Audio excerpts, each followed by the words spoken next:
Hello, how are we doing? There we go. Apologies, muted myself and unmuted myself.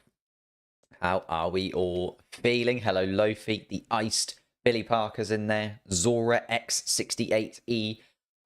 Ryan the Lego. I love Lego. But I've ordered some more Lego. As you can see, I've got various Lego behind me. Build, how's it going? What if Verstappen gets ahead of Russell at the start, uses Perez to go fourth? Think he has a shot in the race? I think you're correct. We'll talk about that a little bit later, though. Max Verstappen from Ryan the Lego. Hello, Zach the Weird. Hello, Anya. Hello, Kim, Jonathan. How's it going? How are you feeling? Brigitte, Nangrom, a guy, big fan dude. OGF1. How are we all getting on? Lots to speak about because there's been a few changes since qualifying yesterday. And I'll catch you guys all up to speed if you haven't been following every single little bit of Formula One news that's come out since yesterday's qualifying session, because there have been a few. I'll be honest with you. Nilaksh. Is it Nilaksh? Nilaksh, please give me a shout out. I'm a big fan. Well, there you go. And I've also asked how to pronounce your name because I've never seen that name before. And I feel like it's more polite for me to ask how to say it rather than butcher it. I tried, and then I asked. Russell versus Verstappen again. Love to see it. And here in Baku as well. Gets controversial between those two, doesn't it? They love a little bit of a tussle. Sure, Max Verstappen will come out waving a finger in one direction or another, either through victory or at George Russell's helmet. That's generally how it goes here, isn't it? Gasly disqualified. Yes, indeed. All right, let's talk qualifying. We'll delve into the statistics of qualifying first, I think, and then we'll also go through the news of four different drivers who have picked up penalties or starting from the pit lane, have been disqualified, various bits and pieces that have come on since yesterday. First and foremost, I feel like the first question that people are always going to ask me as a McLaren fan, what on earth happened with Lando Norris yesterday? Obviously, dropped out in Q1, qualified 17th on the road. Luckily, he has gained a couple of positions here and there for bits and pieces, but it just wasn't good enough. It was not good enough, and there's a few things that went wrong. First and foremost, what actually happened on that final lap, right? So this is Lando Norris's lap, final qualifying lap versus Fernando Alonso. Obviously, it's a little bit hard to judge because we can see at the end here, Lando Norris comes into the pit lane. So he did lose a lot of time right at the end there, and therefore it kind of butchers a little bit of the what we can actually see in terms of getting together with those bits and pieces. But what we can do is have a little look at, first and foremost, was Lando Norris correct in that the lap was good enough? Right, because that was the main thing he said. The lap was good enough to get him through. It was just the yellow flag that cost him. Let's have a little look. So we can look at Lando Norris's lap, and we can see, actually, compared to Fernando Alonso, who was P15 in Q1, by the way. This is Fernando Alonso's 6th lap. So it's also his Q1 lap that just about got him through in 15th place. So you can see that Lando Norris, actually, through the first sector, not great. Not going to lie. Which was disappointing, considering the McLaren car is running a slightly higher end rear wing, higher downforce rear wing than most of the rest of the field. So he was kind of iffy through the first sector. So there, Lando Norris is about equal with Fernando Alonso, maybe a 10th or 2 to the good. So it was still good enough to get through, don't get me wrong. But it wasn't, the absolute monster of a lap that Lando Norris was maybe making it out to be at points. Then through the middle sector, he does make up quite a bit of time. And we get to this position here where Lando Norris is the furthest ahead of Fernando Alonso that he is throughout the entire thing. And he's actually 1 second to the good. A second to the good. So Lando Norris's lap time was undoubtedly good enough to get through. And I know that we're talking ifs, buts, maybes, but Lando Norris's lap time was by far and away good enough to get through. The thing that then makes me ask is, why on earth didn't they make him do, why on earth did they not put in a better banker lap? You know, we talk about Azerbaijan being the kind of circuit where safety cars can occur, where red flags can occur. Obviously, no safety cars in qualifying, but red flags can occur, incidents can occur, crashes can occur. Why on earth would you not put in a better banker lap? And when Lando Norris's lap time, and you can see that the track is evolving in quite a rapid fashion, why would they not get him to go out and do a better second lap time? Because obviously they threw that opportunity away. Now, I think that's really what cost McLaren yesterday in qualifying. It's another time where I'm talking once more about Lando Norris, the McLaren team, the operations behind the scenes, and the fact that at this point, they should have surely had a look at the lap times of everybody else, seen where they were in comparison to the rest, seen the track evolution between some of the cars as they progressed through doing their first laps and into people doing their second laps, and realised that the first lap time Lando Norris did was not going to be good enough. But they left it right until the end. They left it right until the buzzer, of course. And then they hit that yellow flag. And Lando Norris, there was a bit of debate whether Lando Norris actually kind of pulled away or whether or not he slowed down, whether or not he actually reacted to the yellow flag. Thought it was interesting that Andrea Stella came out and talked about it, because after he comes out of turn 16, and it's not the cleanest turn 16 in the world, don't get me wrong, but as he comes out of turn 16, that final, like, actual corner, if you will, which is just here on the data, you can see he doesn't get on the gas perfectly in comparison to Fernando Alonso, but then neither does Fernando Alonso. I think that turn 16 was just a little bit slippery, but you can see here Lando Norris does indeed pull off the gas pedal pretty significantly. And by that point there, just corresponding, if you follow kind of this line down, that is where he's already lost it. And people were saying, well, at least Lando should have still tried to finish the lap. Lando should have still tried to get to Fernando Alonso. Maybe he was a second to the good. You know, let him finish the lap at least. You can see here, he would have seen this on his Delta. By the time he gets back on the gas, which was literally at the point his Delta would have hit 0, by the time he gets back on the gas, look at the difference in speed between Fernando Alonso and Lando Norris here. He's never going to be able to make that up. And unfortunately, if there'd have been another couple of corners, right, if this had been a slightly different circuit, there'd been another couple of corners, maybe Lando Norris would have been able to sneak a 10.42 in there. But because it is effectively flat from turn 16 to the end of the actual lap itself, Lando Norris is never catching up to Fernando Alonso in terms of top speed. And even if he does catch up to Fernando Alonso and plateaus here, he's still going to be 2-3 tenths off at the best. So that's why he pulled into the pit. That's why Lando Norris abandoned the lap and Fernando Alonso was able to get through. So as much as it was frustrating, I've seen people come at it from various different angles. I think realistically it comes down to two things. First and foremost, McLaren still in qualifying and in the races, we can say as well, their strategy, their general ideas that they follow, and the way that they go about putting together strategies and dynamics between drivers is still to be questioned. And they're just not at the level of Red Bull, Mercedes, even Ferrari, who we know operationally can be a bit 50-50. But that was why Lando Norris ended up dropping out of Q1. And then, as Lando Norris said himself, it's going to be a tough weekend. I'm just comparing sort of the Ferrari to the McLaren here in terms of their rear wings. And Lando Norris said it's going to be a really tough weekend to overtake for the McLaren team.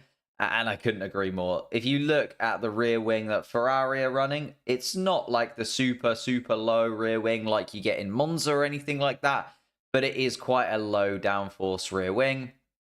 Whereas you can see the kind of depth on the McLaren rear wing. It's just got that little bit more bulk to it. It's got a little bit sharper of an angle as well. It's more of a medium speed rear wing.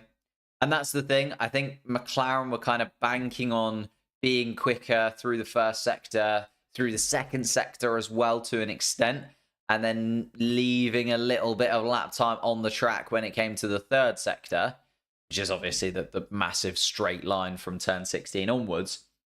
I think McLaren were kind of banking on that. Okay, we'll be quicker in the first and second sectors, and then we'll maybe be a little bit slower than everybody else on the straights.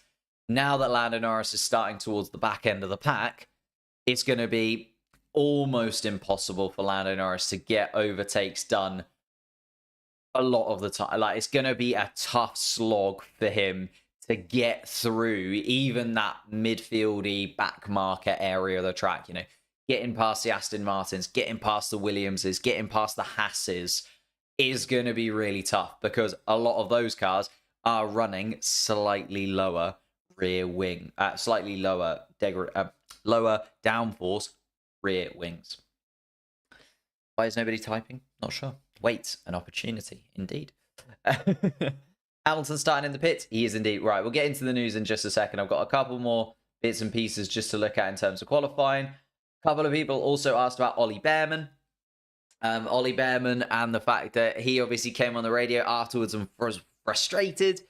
And people were like, well, Ollie shouldn't be too frustrated. 11th place in a Haas is still a really good return, and he's still right on the fringe of points, and it absolutely is. The reason he was frustrated is he did make a little mistake here. I've just picked Ollie Bearman's lap time compared to Alex Albon's lap time in Q2, and you can see the difference there. So this was the difference between P10 and P11. There's not a lot in it, but Ollie Bearman, coming out of that middle sector, was ahead of Alex Albon by a substantial amount. Had about 2 to 3 tenths on Alex Albon, nearing 4-5 tenths at points through that middle sector. It was just that little mistake there, and you can see he goes from sort of 4 tenths ahead of Alex Albon to equal to Alex Albon, and then because getting out of that corner, because it is another straight up until you get to the kind of 15, 16, and then obviously have that long straight until the end, you can just see Bearman loses out on that straight, then loses out on the corners a little bit more as well. Gains it back through turn 16, does really, really well, but once you get to that end point, it is just a plateau, and you can see basically everybody just has the same line from about turn 16 onwards because everybody had a little bit of a toe, everyone was in a little bit of a line, and therefore Ollie Bearman, was just frustrated with that little mistake there. Had that mistake not happened, we would have definitely seen Ollie Bearman at least P10, if not higher up. Because he was matching Colapinto, and Colapinto obviously got P6 in Q2. So it was very, very possible for Ollie Bearman to get up into the top 10. And actually, obviously, we'll be starting in the top 10. I think points are on the cards for Ollie Bearman once again, which is ridiculous, right? He's had 2 races. I know in Saudi Arabia, he was in a Ferrari, and you probably expect him to get points there. But the fact he's probably going to get points on debut for Haas as well, if things go in his favour, I think is very, very impressive. Then finally, let's just talk Charles Leclerc, Oscar Piastri, that fight for pole position that we had. And unfortunately for Piastri, he was ahead. Coming out of the first sector, as I said, I think the McLaren is set up for that first sector a little bit more than the rest of the cars out there. So that first sector, Oscar Piastri showing that and getting the better of Charles Leclerc. Even though Charles Leclerc did have the better top line speed, Oscar Piastri is ahead through that first sector. It's that middle sector. And I don't know what Charles Leclerc does. Well, I do know what... I don't know what Charles Leclerc does as a human being, right? Because he is just obscene through that middle sector. He's so much quicker than anybody else at so many different points on this track. And that's the reason, obviously, he's got pole position 4 years in a row. But it is one of his absolute specialist tracks. And I think that's the difference between some other drivers. For instance, Carlos Sainz said that Baku is one of those tracks he really does struggle with. And Charles Leclerc, clearly Baku is one of his absolutely standout tracks. But when you have a Charles Leclerc standout track, it is just something that little bit better. It's that little bit of spectacular. And that's the reason that Charles Leclerc, however the Ferrari has looked, has always been in that discussion as the best driver out on track. And even with the mistakes, even 2022, where he was crashing into barriers and seemed like he was throwing away an opportunity at a title fight, there was never really to come because Red Bull did just run away with it in the end. Even when you've got those little mistakes from Charles Leclerc throughout a season, he does just have some tracks, and sometimes in qualifying, when it clicks for him, he is undoubtedly the fastest man out on track. And I think if you're looking at the entire grid and you want to pick one driver who's got to get pole position, who's given the car to do it, Charles Leclerc absolutely guarantees you a pole position if he's in the right place with the Ferrari. And he wasn't. The whole weekend, he was really struggling. Obviously, Q1, he's in the... FP1, he's in the barriers. FP2, he comes back in after 10, 20 minutes and says to the team, this is absolutely not good enough, and gets them to rebalance the car, double-check everything over. Like, it was a very, very tough Friday for Charles Leclerc. But then Saturday, got into the rhythm of it a little bit. Sunday, then can he go on and do it again? Because as I said, he has been on pole 4 out of the last 4 Azerbaijan Grand Prix. Can he actually win one, though? Can he actually do it? It's going to be tough. It's going to be a tough afternoon. But through that middle sector, so good. That's where he gains the time on Oscar Piastri there. By the time they come out of that middle sector, Oscar Piastri is behind Charles Leclerc by a tenth or two. Tries to get closer to him through the corners. You can see that Oscar Piastri's cornering speed is actually a little bit better. But with carrying that more speed through the corner, he actually gets a worse exit. And you can see that Charles Leclerc just gains all of that lap time back on exit of those corners. And then once you get to turn 16, the last final corner, you can see just both cars follow that straight the line across.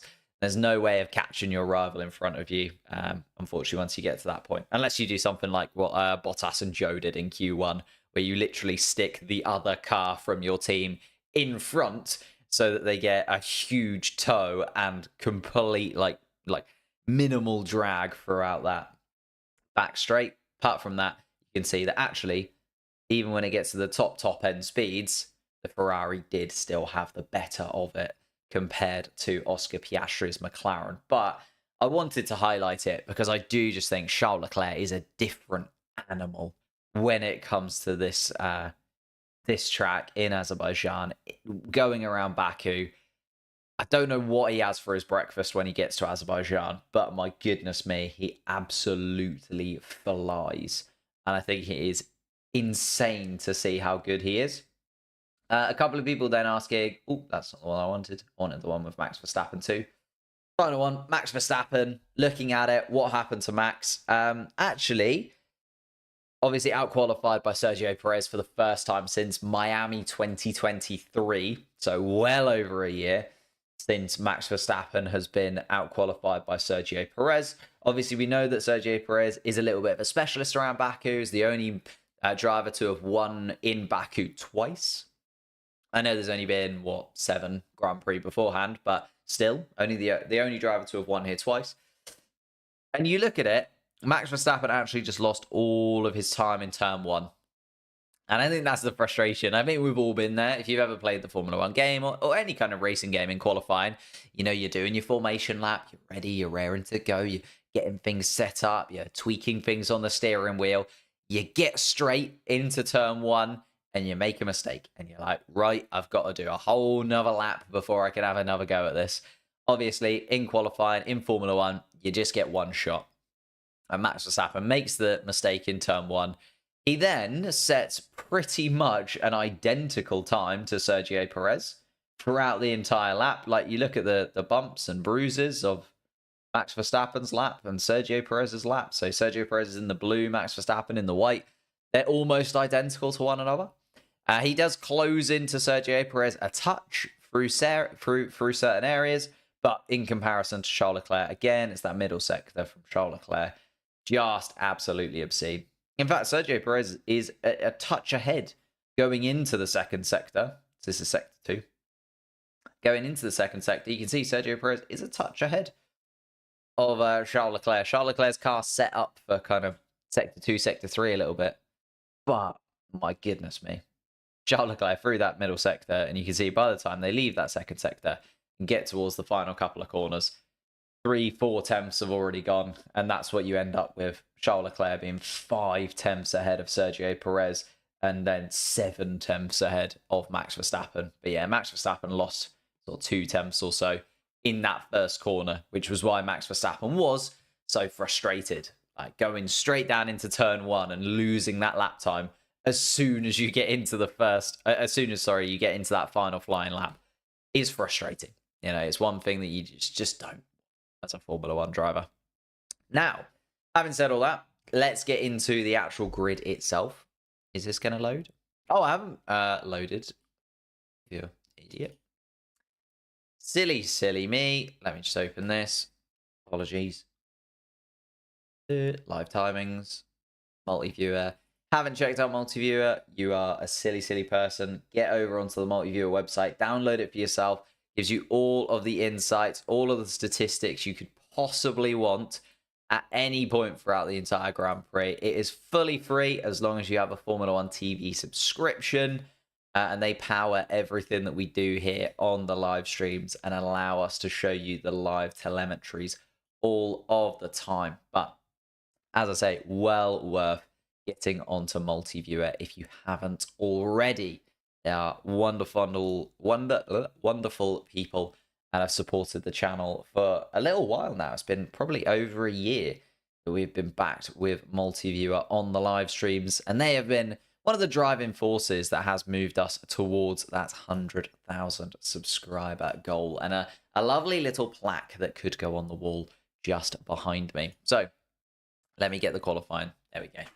Charles Leclerc is going to start at the front of the pack. He did get pole position and kept it, and is going to be right at the front there. Oscar Piastri starts in second place behind him. Carlos Sainz's Ferrari in third spot. Sergio Perez then in fourth. George Russell fifth. Max Verstappen sixth. And that's the battle, isn't it?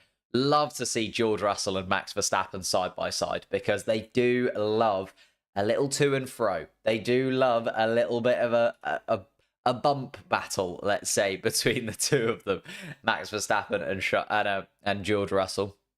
Fernando Alonso was then the best of the rest in qualifying, with Lewis Hamilton losing his position from yesterday, dropping all the way to the back of the pack. And actually, Lewis Hamilton is going to be starting from the pit lane. Hamilton starts from the pit lane because he had a power unit and suspension changes. So Lewis Hamilton really struggling in qualifying yesterday. He did say that post-qualifying, he just couldn't get to grips with the car. But also it does feel like Mercedes spotted a problem with the suspension, a problem with the power unit, and they've decided to just do wholesale changes at this point. So effectively, you're only allowed to use so many power units. You're only allowed to use so many suspension parts throughout the season. Also, you're not allowed to change those between qualifying and the race. Your car goes into parc ferme, but you're not allowed to change that the car that dramatically. But the Mercedes team think it's worth making those changes now, because actually they can hold on to those extra parts that they're going to put onto the car for races later in the season. So Lewis Hamilton decided to make that switch for this weekend in Baku, which means that he maybe won't have to take a power unit penalty a little bit later on down the line. We usually see teams take a power unit penalty in Texas or Brazil, and maybe Lewis Hamilton won't have to do it then, so they're doing it now instead. And that makes sense to me. I thought that was fairly reasonable from Lewis Hamilton and the team to do that. But as I was saying, Fernando Alonso starting best of the rest in 7th place now. Colapinto and Albon, a double Williams Q3 appearance from them yesterday. Very, very impressed indeed. Like, ridiculously impressed with the Williams car. Obviously, last year they were a bit of a straight line speed merchant. You could kind of argue they've done that here in Azerbaijan as well, but they have been more rounded over the course of the season. They have brought their big upgrade package after the summer break, and it does feel like that is clicking. You know, Albon was also really competitive in Monza. Colapinto managed to move from 18th to 12th in Monza. The Williams car does feel like that upgrade has really stepped it forwards, and I'm excited to see whether we will see Williams consistently in the points, because it does feel like, well, at least in Monza and Azerbaijan, they've been right up there I feel like Singapore, being the polar opposite of Monza, if you will, and being a real track about high downforce cornering speeds rather than straight line advantage, whether that will be the kind of real test for Alex Albon, Colapinto, and the Williams team, because that is going to be a tough weekend for them. If they can be in the mix there, though, in Singapore, they've properly proven that since the summer break, they have taken a huge jump forwards.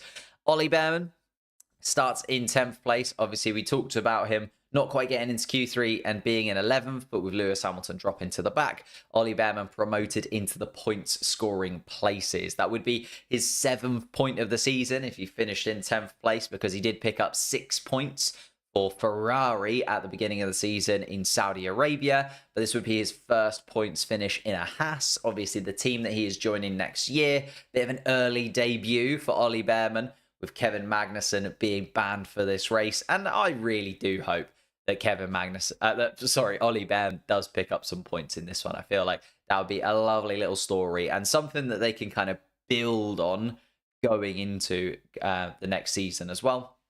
Then we've got Yuki Tsunoda in 11th place, Nico Hülkenberg in 12th place, Lance Stroll 13th. Daniel Ricciardo was the first driver to drop out of Q1 yesterday in 14th place, but Pierre Gasly has also had to take a penalty. So Gasly was disqualified from qualifying for exceeding fuel mass flow limits. So he was using too much fuel. The fuel flow was exceeding the limits that you are allowed, and therefore he was disqualified from qualifying, meaning that Daniel Ricciardo was dropped out of Q1, but still starts inside of that top 15. Then we've got Lando Norris. Obviously, should have been 17th, jumps up into 15th, gains that position from Gasly, gains that position from Hamilton, but Norris starting in 15th place. It is going to be a long afternoon for Lando, unfortunately. Valtteri Bottas starting in 16th. We've got Zhou Guanyu, who had a 20-place penalty, but because of penalties for other drivers, will be starting in 17th. As I said, Gasly, disqualified from qualifying, goes to the back of the grid. Lewis Hamilton, because of the changes that he's made, has to start from the pit lane. That's why he's 19th. And Esteban Ocon also, after all of the problems that he's had, an engine failure in free practice 1, an engine failure in free practice 3, and then problems also in qualifying with another power unit problem. It's been a cursed weekend for Esteban Ocon, and he's also going to be starting from the pit lane after the Alpine team also changing the power unit and deciding to go in a different direction. But we are moments away from starting the Grand Prix. How are we doing in the chat? Just wanted to make sure we got everything covered. Reach 100,000 subscribers soon. I mean, if you haven't subscribed already, you can help us on the way. We're about 500 subscribers away. Last time I checked yesterday evening. And maybe we'll get it during this stream. Maybe it will happen during the Singapore Grand Prix. I've had this sign up on the wall, and I feel like it's a sign, right? Not only is it a sign, it's a sign. We were going to hit 100,000 subscribers on the Singapore race week. Going up into Singapore, we'll have a 100,000 subscriber special, probably the week after Singapore, because obviously we'll be live for the Grand Prix in Singapore next Sunday anyway. But the cars are now out on a track. Charles Leclerc is at the front. The formation lap is yet to get underway, but we are about to get there momentarily. Thank you all for the new subscribers. Literally, as I said that, just saw a couple of new subscribers jump in. Oh, I haven't swapped it around because the Azerbaijan track is a little bit of an odd shape. There we go. Let me get this sorted for everybody.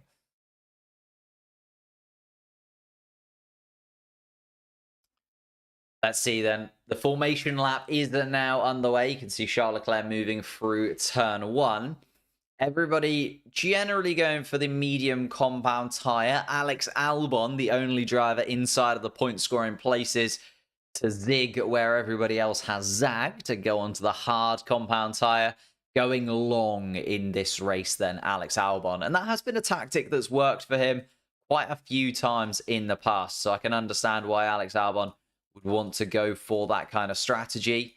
It's a strategy that Williams have made work for him. Then Bearman behind him starting it on the medium compound tyre. Sonoda, a slightly scrubbed set of medium tyres, maybe going a little bit longer. Same with Lance Stroll. Daniel Ricciardo starts on a scrubbed set of hard compound tyres.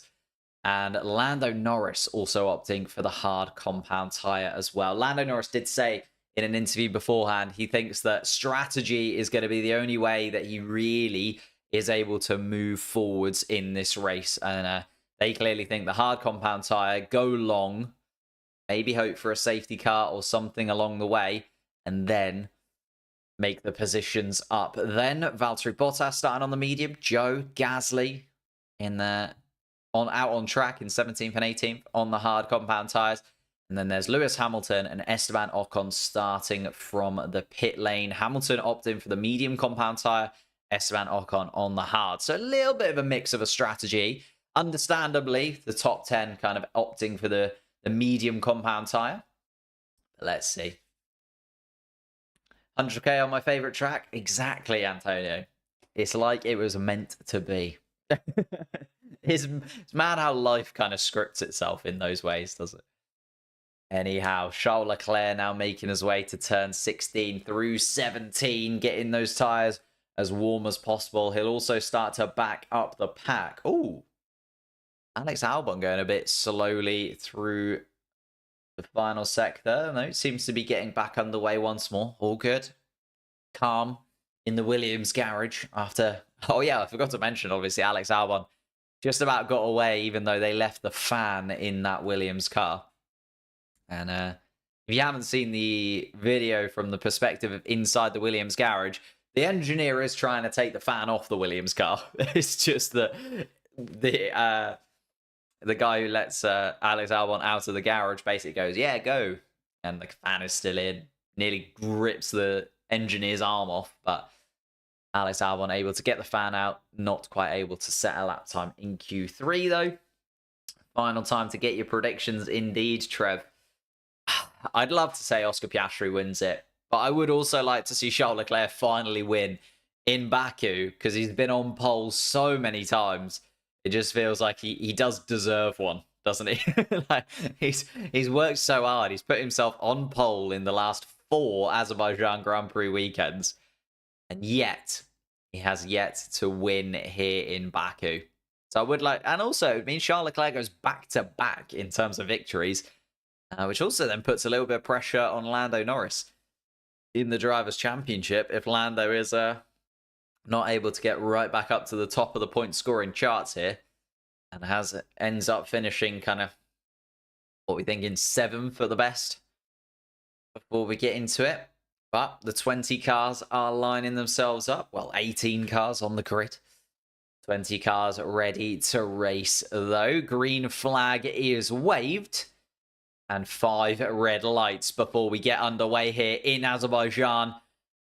And down to turn 1 they go. Can Charles Leclerc hang on to the lead, or is Oscar Piastri going to be under pressure? Oscar Piastri is under pressure, and it's a big lockup from Sergio Perez as Perez tries to go up the inside of Carlos Sainz, but Carlos Sainz holds on to 3rd place for now.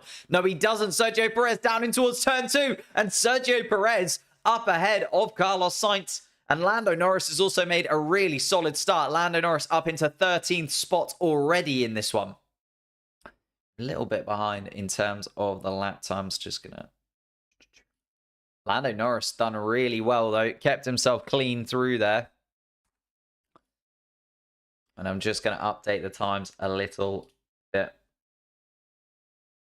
Just going to give it 30 seconds. Going to pause for a moment.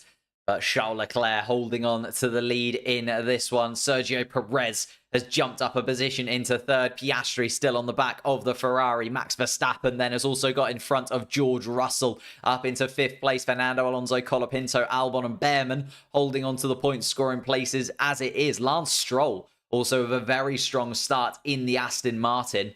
But here they come then through towards the final sector.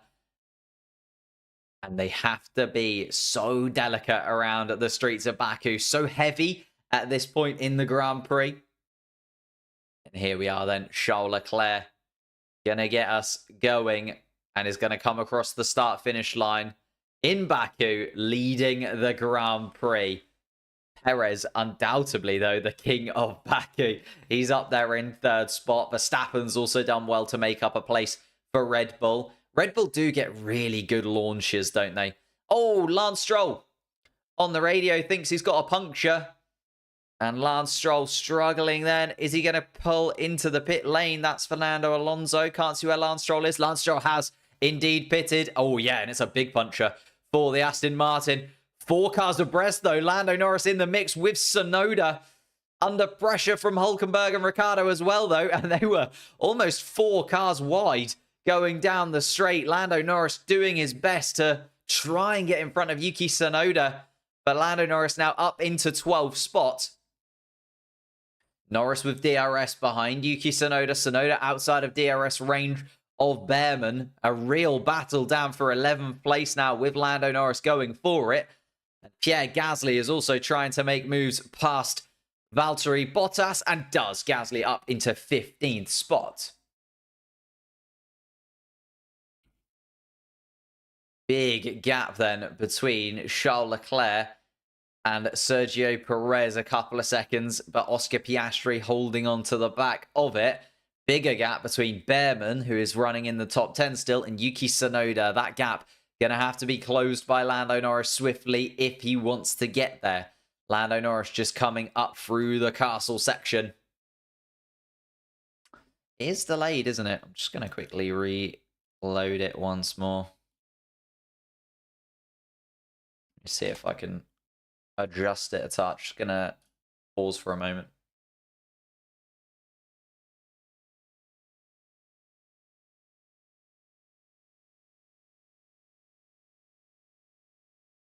Charles Leclerc just coming down the start finish straight once more to start lap 3 of the Grand Prix. Leclerc still leading at this point from Piastri, but Piastri closing in to half a second.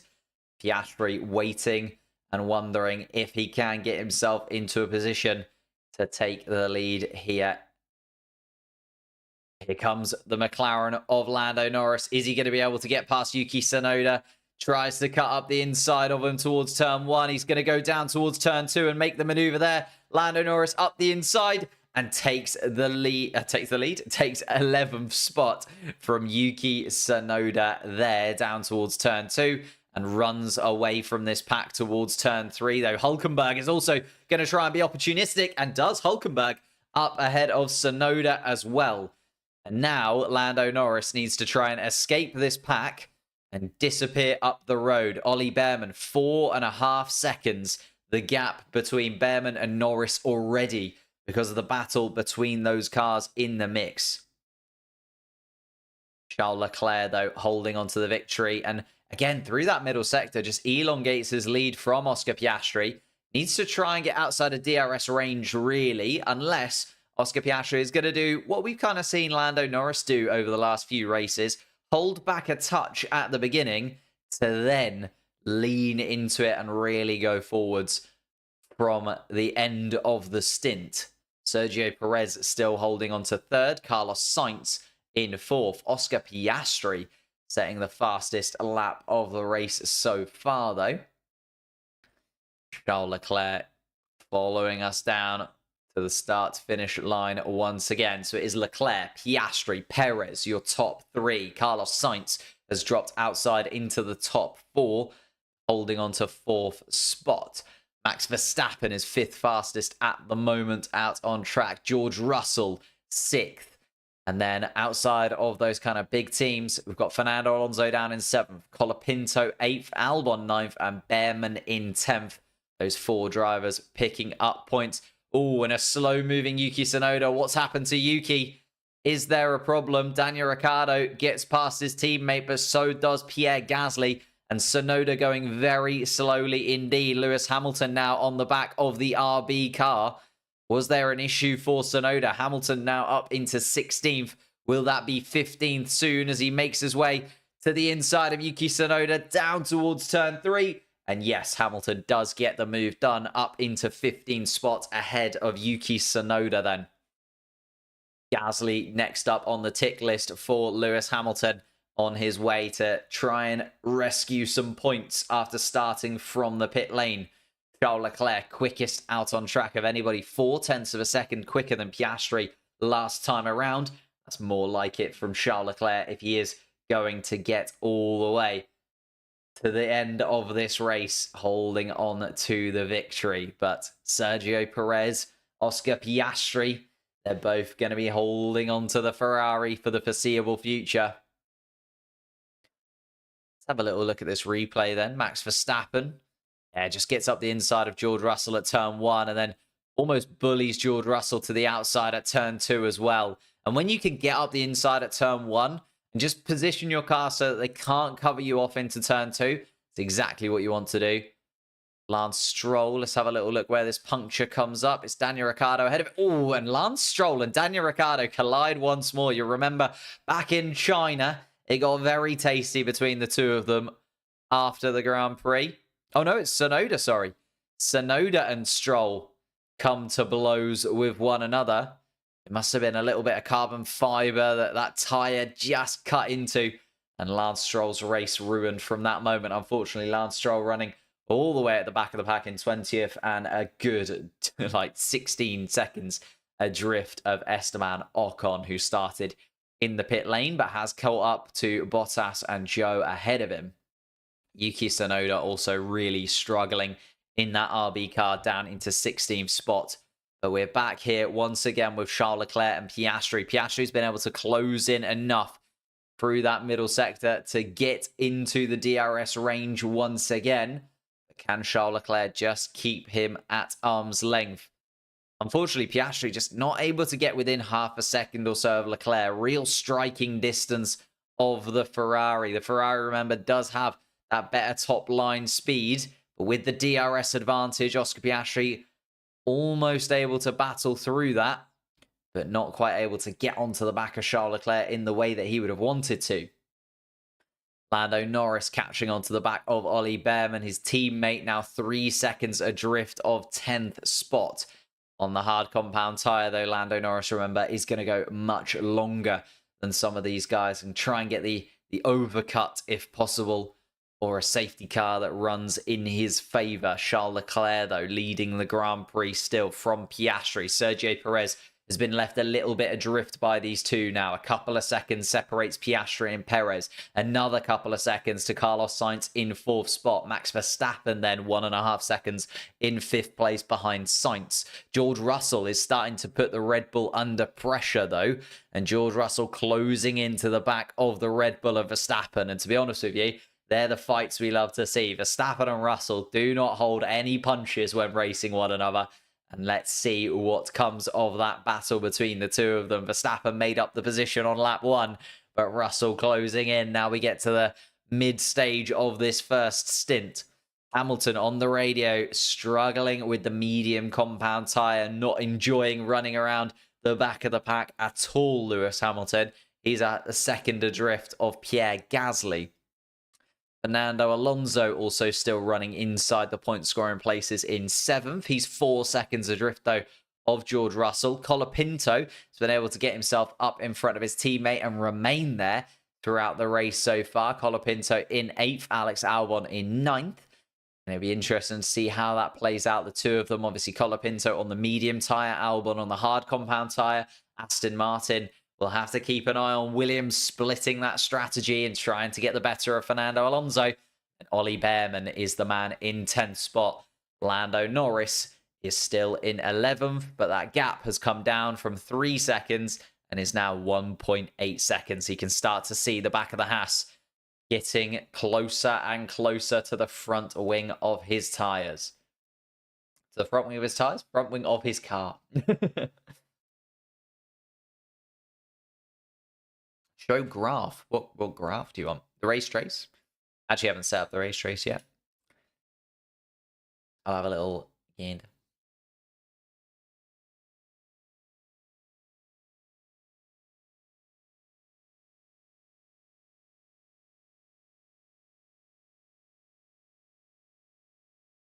be honest with you, there's not too much happening on the race trace. I'll give you a little look at it now.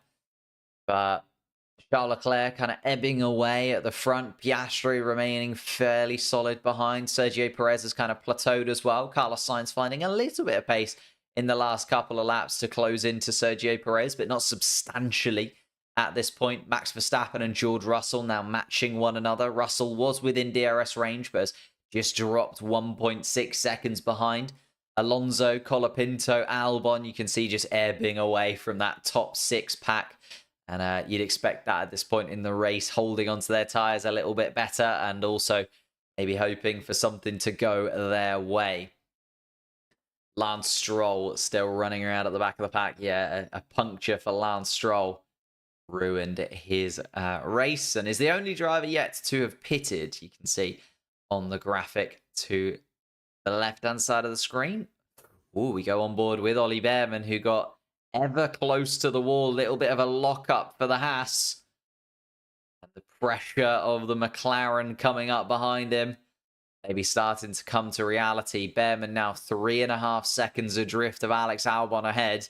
And the point scoring place does feel like it's going to disappear from underneath him fairly swiftly. Lando Norris now within DRS range of Ollie Bearman. Coming towards the start of lap 8 in this Grand Prix. And Lando Norris surely is going to go for a lunge on Ollie Bearman. You can see them coming down the pit straight now, side by side as Ollie Bearman and Lando Norris.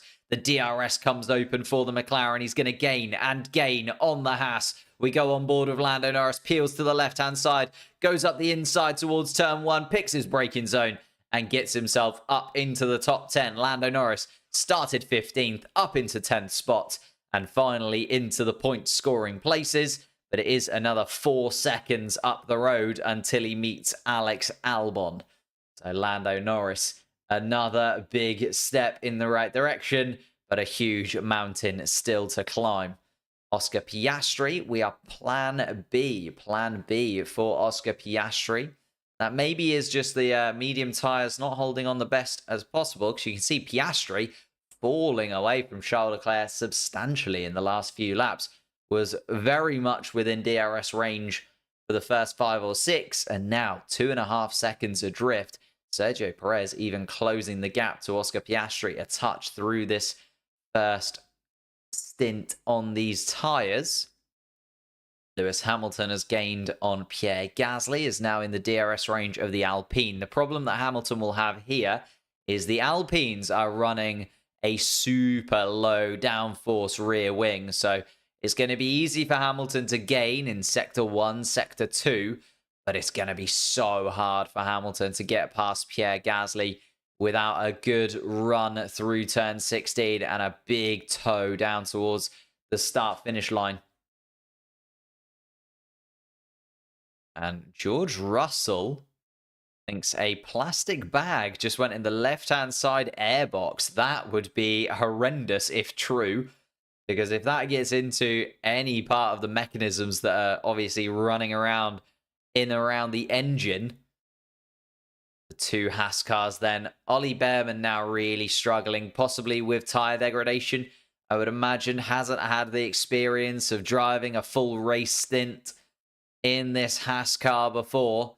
And Nico Hülkenberg, the experienced driver in this Haas car, is now starting to close up to the back of Ollie Bearman. And Ollie Bearman, I'm sure, will be given, I don't know actually, because Hülkenberg is leaving the team at the end of the season. I would imagine, though, they'll want to release Nico Hülkenberg, and the Haas team will be on the radio asking the two to swap around, because Hülkenberg's pace at this point is just much, much better than Ollie Bearman's.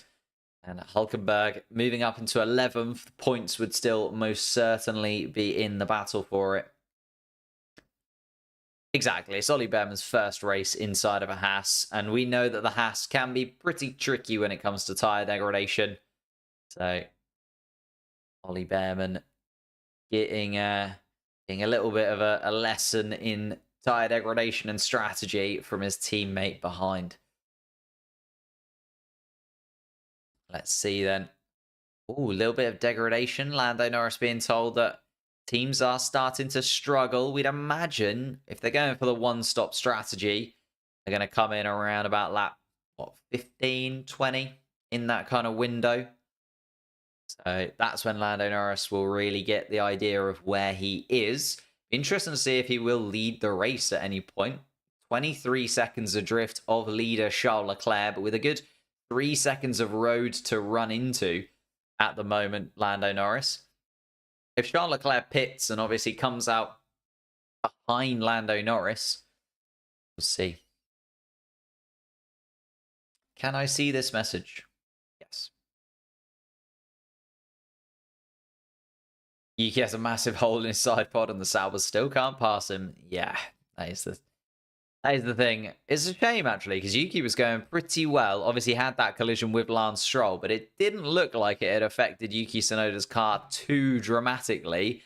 And then that hole just kind of appeared, didn't it? Obviously, the pressures of going down the straights and the forces that these cars are put under are extreme.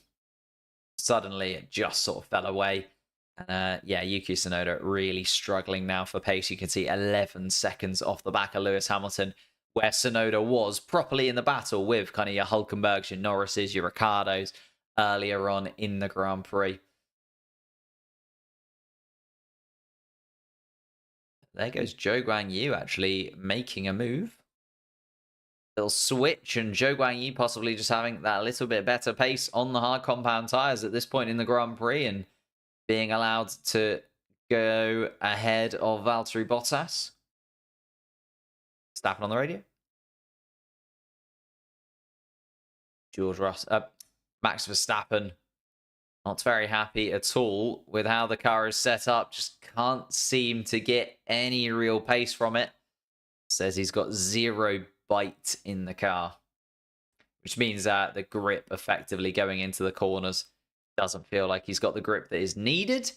And there is Colapinto, I think, coming into the pit lane. It is indeed the Williams of Colapinto, the first driver to pit after Lance Stroll. Obviously, Lance Stroll with that puncture. But Colapinto, the first driver to pit because of strategy, I should say.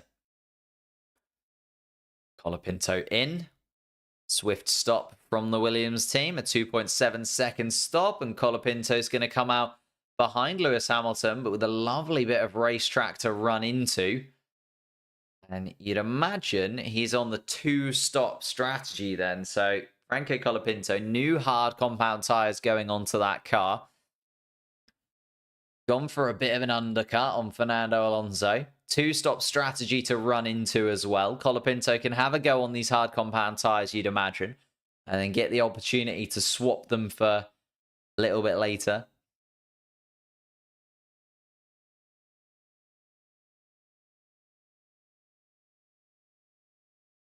Charles Leclerc, the only driver in the 147s. Yeah, he was actually, wasn't he? Yeah. Now into the 148s last time around, though. But Oscar Piastri still falling away pretty substantially from the Ferrari. The opposite of what I was expecting, I'll be honest. Because the McLaren car, at least in the hands of Lando Norris, has always kind of come to life towards the end of a stint. Whereas maybe Piastri just leaning on those tyres too hard here in Baku. Baku is pretty harsh on your tyres. Proper street circuit vibes from it. But Piastri now 3.5 seconds adrift. And Charles Leclerc looking like a fairly comfortable victory is on the cards.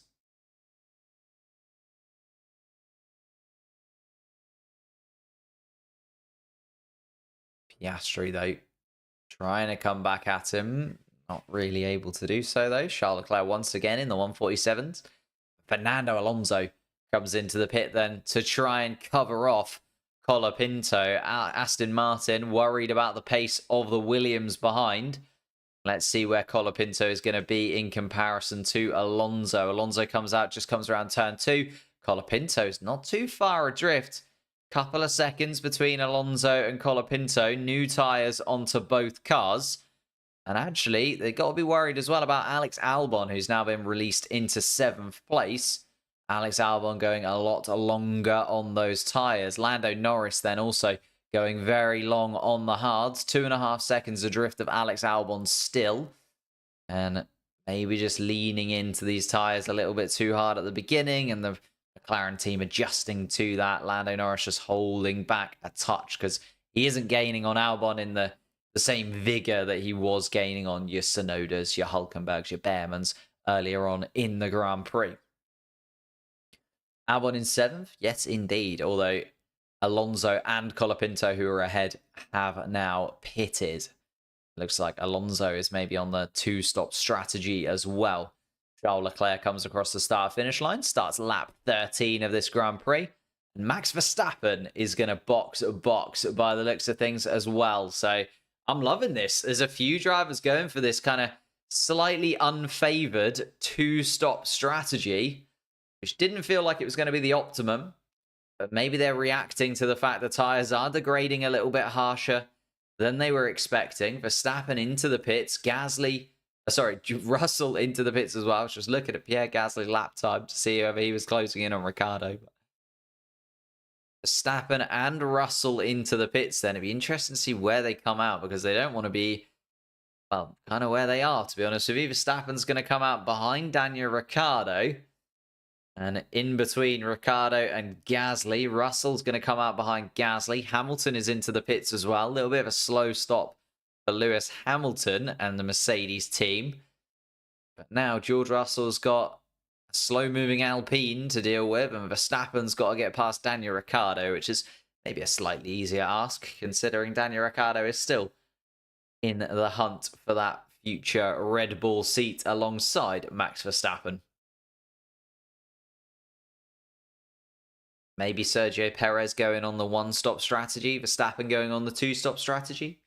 That would be a possibility of why they kind of switched the two of them and haven't gone straight for optimizing Sergio Perez's strategy in that way. Maybe he's just on a different run plan. Carlos Sainz on plan A remains out on track in the Ferrari. Oscar Piastri is now 5 seconds adrift of Charles Leclerc. Charles Leclerc is absolutely flying out on track right now. Has to be said, Lando Norris is still going fairly swiftly as well. Was 23 seconds off the lead though. Now 26 seconds off the lead. So is losing time in comparison to those proper front runners. And here comes Sergio Perez then to come in and get that pit stop done. So no, Sergio Perez not on the longer strategy. And instead, going around now. Here comes Max Verstappen then, trying to come past Daniel Ricciardo. Sergio Perez is still going to be out of the pits fairly nicely. Perez is going to come out behind Lando Norris in this Sergio Perez.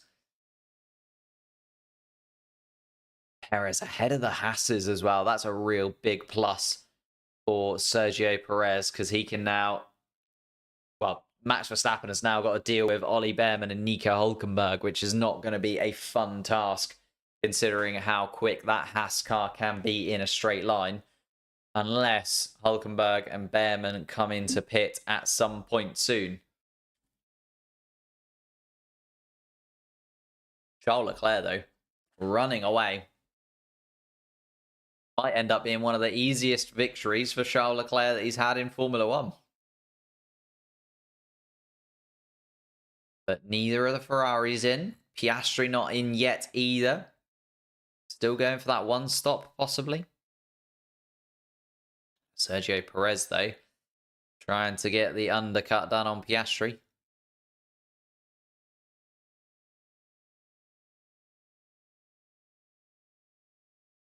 Oscar Piastri now looking at that radar. Where is Sergio Perez? 27 seconds off the lead. Piastri, it's getting close, isn't it? Sergio Perez is getting closer and closer. He's probably about a second or so. Oh, there you go. It comes up about a second or so adrift of Piastri. Sergio Perez trying to get back into the groove of things in this Red Bull and trying to get himself up into second spot with this undercut. Sergio Perez, though, does have to deal with Lando Norris ahead of him. There comes Ollie Bearman into the pits, which does release. Oh my goodness me. Gasly going for a move. Russell and Ricciardo. And this is just what George Russell did not need, wasn't it? A battle with the back of the pack teams. Gasly and Ricciardo fighting one another. George Russell does manage to get himself through that pack, though. And now is 4 seconds adrift of Max Verstappen. What happened to Hamilton? Hamilton started from the pit lane, unfortunately, and then has pitted, so he's towards the rear end of the pack. I think he was running 15th anyway. Mercedes car not quite having the pace underneath Lewis Hamilton this weekend that he would have wanted. Lando Norris on the radio. Team order talk. Can you keep Sergio Perez behind? And it's Lando Norris doing his teammate a favour. All this talk about Oscar Piastri helping out Lando Norris. Oscar Piastri moving out of the way of Lando to help with his title charge. It's actually Lando Norris who is holding up the Red Bull of Sergio Perez and trying to do his teammate a favour. Perez on the radio. And Sergio Perez, being told on the radio that Lando Norris is holding him up indeed. And here comes Piastri into the pits then. Piastri is going to come into the pits. Lando Norris is going to try and hold Sergio Perez behind so that his teammate can come out in second place still. Sergio Perez, though, is going to go up the inside of Lando Norris's car. It's going to be tight between the two of them. Perez comes through turn one, and there is Piastri leaving the pits. And it is going to be a minimal gap. Piastri is going to come out just ahead. And Lando Norris did indeed do his teammate a huge favour. There is not a big gap between Piastri and Perez now. Perez within DRS range of the McLaren. And Piastri needs to get those hard compound tyres up to temperature ASAP. Leclerc, Sainz, Albon still yet to pit. Lando Norris yet to pit as well. Everybody's first strategies starting to come through. But some good teamwork. Lando Norris doing a big favour to Oscar Piastri. And Piastri now going to be under pressure. And Yuki Tsunoda has come into the pits. I didn't realise. And has retired from the Grand Prix. Yuki Tsunoda, the damage from that collision with Lance Stroll taking its toll on the RB car. And unfortunately, Yuki Tsunoda DNFing from the Grand Prix. Lance Stroll just kind of lunges up the inside. That damage to the side pod. Yeah, and it just started ripping itself up even more so, didn't it? And a tough one. Tough one for Yuki Tsunoda to take there, because he's pretty quick around Baku. Charles Leclerc's in then. Charles Leclerc is into the pits for Ferrari. Needs to be fairly swift from the Scuderia. Not too bad at all. Charles Leclerc now making his way out of the pits and will remain at the front of this pack. Piastri, Perez still a good chunk of time away as Sergio Perez sets the fastest lap of the race. In fact, Charles Leclerc managed to even get out in front of Alex Albon, which I wasn't expecting. And Alex Albon now disappearing up the road. Piastri has been able to close that 5-second gap, though, to Charles Leclerc. Leclerc may be staying out a couple of laps longer than really he would have wanted to. But that is now a real battle at the front of this pack. Charles Leclerc, Albon, Piastri, Perez, all within DRS range of one another. Sergio Perez putting the fastest lap of anybody in last time around. Carlos Sainz is finally going to pit to put Charles Leclerc back into the lead of the race once Carlos Sainz gets into the pit lane. But Alex Albon is suddenly in the mix with some cars he doesn't get to race very often. Albon trying to hold on to the back of a Ferrari and keeping at bay a McLaren and a Red Bull. When's the last time we saw a Williams in this kind of pack? Alex Albon absolutely smashing it right now. Started on the hard compound tyre. Of course, hasn't pitted yet, does have to say. Isn't really in this fight. But just very entertaining to see Alex Albon holding his own with these guys at the moment. Is going to really help out Oscar Piastri as well, because Sergio Perez is going to have DRS, but so is Oscar Piastri behind the Williams. And here comes Carlos Sainz then. Carlos Sainz is into the pits. That's going to release Charles Leclerc back into the lead of this race. And Oscar Piastri needs to get past the Williams ASAP and does. And this is now a really good opportunity for Piastri.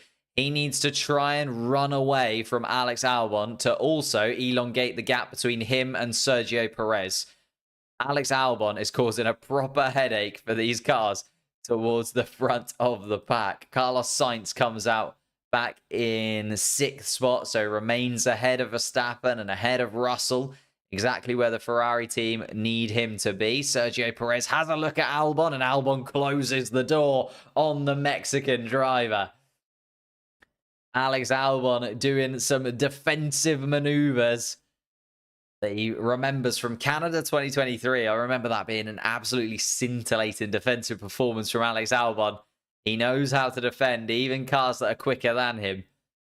And Alex Albon's going to hold up Sergio Perez for a whole lap at least until they get back to that straight and the DRS zones. Lewis Hamilton, just a replay of him getting past Ocon and then Joe. So Hamilton up into 15th spot. Bearman and Hülkenberg in the Hasses. Going a lot slower than I was expecting, unfortunately. But Daniel Ricciardo yet to have pitted. Gasly yet to have pitted. Fernando Alonso still looking to be the best of the rest car out on track at the moment. Colapinto 3 or 4 seconds adrift of the Spaniard. Albon, of course, yet to have stopped too. But Albon loves a longer strategy, doesn't he? We've seen Albon do kind of 0 stops in one way or another. Albon going really far on these hard compound tyres, I would imagine. Doing fairly well, to be honest with you. And Albon is now going to be taken over by Sergio Perez. He did his best. He kept him behind for the slower sectors, but as soon as it was coming down towards turn 1 once again, Sergio Perez was always going to get himself back in front of the Williams. And Alex Albon then 4th place, 4 seconds off the lead. Alex Albon is going to come out right around his teammate when he does pit at this moment. Colapinto, though, on slightly faster tyres right now, but not necessarily doing that much quicker a lap time. Oh, no, he is 7/10 of a second quicker. So Albon is probably going to come out behind his teammate when he does pit, but it might be another few laps or so until Alex Albon does decide to come in for the first time in this Grand Prix. Alex Albon yet to pit. We also have Lando Norris, who hasn't stopped. Gasly hasn't stopped. Ricciardo hasn't stopped. And the problem that we're going to have here is it's going to feel very bitty because we've got some drivers on the 2-stop, some drivers on the 1-stop, a mix of drivers that started on the mediums and started on the hards. So this second portion of the race, it's going to be quite tricky to really judge where everybody actually sits. For instance, Alex Albon doesn't sit in 4th spot even though he's in 4th spot on the road, he does still have to pit at some point, and that pit would put him behind his teammate. So Alex Albon at the moment effectively in 12th. But if Colapinto obviously has to pit again, then Colapinto's got to make up another 20 seconds on his teammate. So we're going to have to wait a little bit until these... Oh, and Oscar Piastri is going to go for a move up the inside. Oscar Piastri has come to life on the hard compound tyre. And Oscar Piastri tries to go up the inside of turn 1. Charles Leclerc comes back at him at turn 2, but no. Oscar Piastri now takes the lead of the Grand Prix. And it is a McLaren at the top of the standings once more. Charles Leclerc, though, is going to try and come back at the Australian down towards turn 3. Can't this time around. And Piastri holds on. Came out of nowhere. Oscar Piastri from a mile back, it felt. Went for that lunge up towards turn 1 on Charles Leclerc. And a lovely little move from Oscar Piastri. Clearly has a great feel of these hard compound tyres.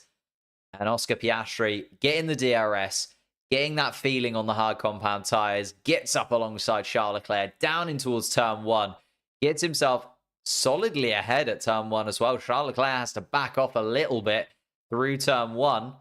Oscar Piastri positions himself on the apex, so close to the wall on the exit of turn 1. And then Charles Leclerc tries to come back up the inside, but Oscar Piastri moving back, closing the door. And Charles Leclerc is now in 2nd spot, and once more, starting from pole, no longer leading here in Baku. And it does feel like we see that almost every single year, doesn't it? Can we remember a time where Charles Leclerc didn't start on pole and didn't end up losing the Baku Grand Prix? Can't remember who it was beforehand. Was it Valtteri Bottas, the last driver? Obviously not a Red Bull to win here. 2021, was it Valtteri Bottas? Hamilton the year beforehand. Vettel's had a win here in Baku. Charles Leclerc going for it once again in the Ferrari, but no, not this time around.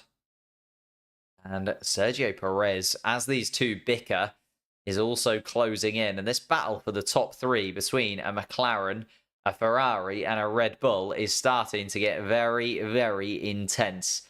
Even though Piastri has taken the lead, Charles Leclerc is still within touching distance and is closing in on Piastri, particularly through that middle sector. And then Sergio Perez just coming back at them both. Oh, here comes Lewis Hamilton. Hamilton's having a little look at Ollie Bearman. And the young Briton keeps the old dog at bay. Bearman stays in 14th spot. Hamilton stays at 15th at this point. And starting from the pit lane for Lewis Hamilton has been an absolute curse, hasn't it? Just hasn't been able to make up the positions that have been required. And even with the new power unit and the suspension changes that the Mercedes team have made, a Mercedes car with Lewis Hamilton this weekend just does not look like it has the ability to get anywhere near the point scoring places. Still a long way to go, not yet halfway through. Lap 21 of 51 at this point. Lando Norris starting to struggle on those tyres a little bit. And Will Joseph just making sure Lando knows that Lando is still doing a good job, even though the tyres do feel a little bit horrendous at this point, I would imagine, for Lando Norris. Just starting. And here we go then. Piastri, Leclerc, Perez, all within a second of one another going through turn one. Very, very tight between the three of them, but Piastri able to hold on to the lead nonetheless. Leclerc second, Sergio Perez third. Charles Leclerc is now going to be well under pressure from Sergio Perez behind, as well as trying to move forwards. These three cutting themselves adrift of the rest. Charles Leclerc on the radio.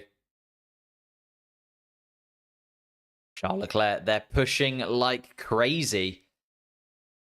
Charles Leclerc just saying, look, I don't know what these guys are doing, but if I'm going to match them, we're going to burn through these tyres fairly swiftly.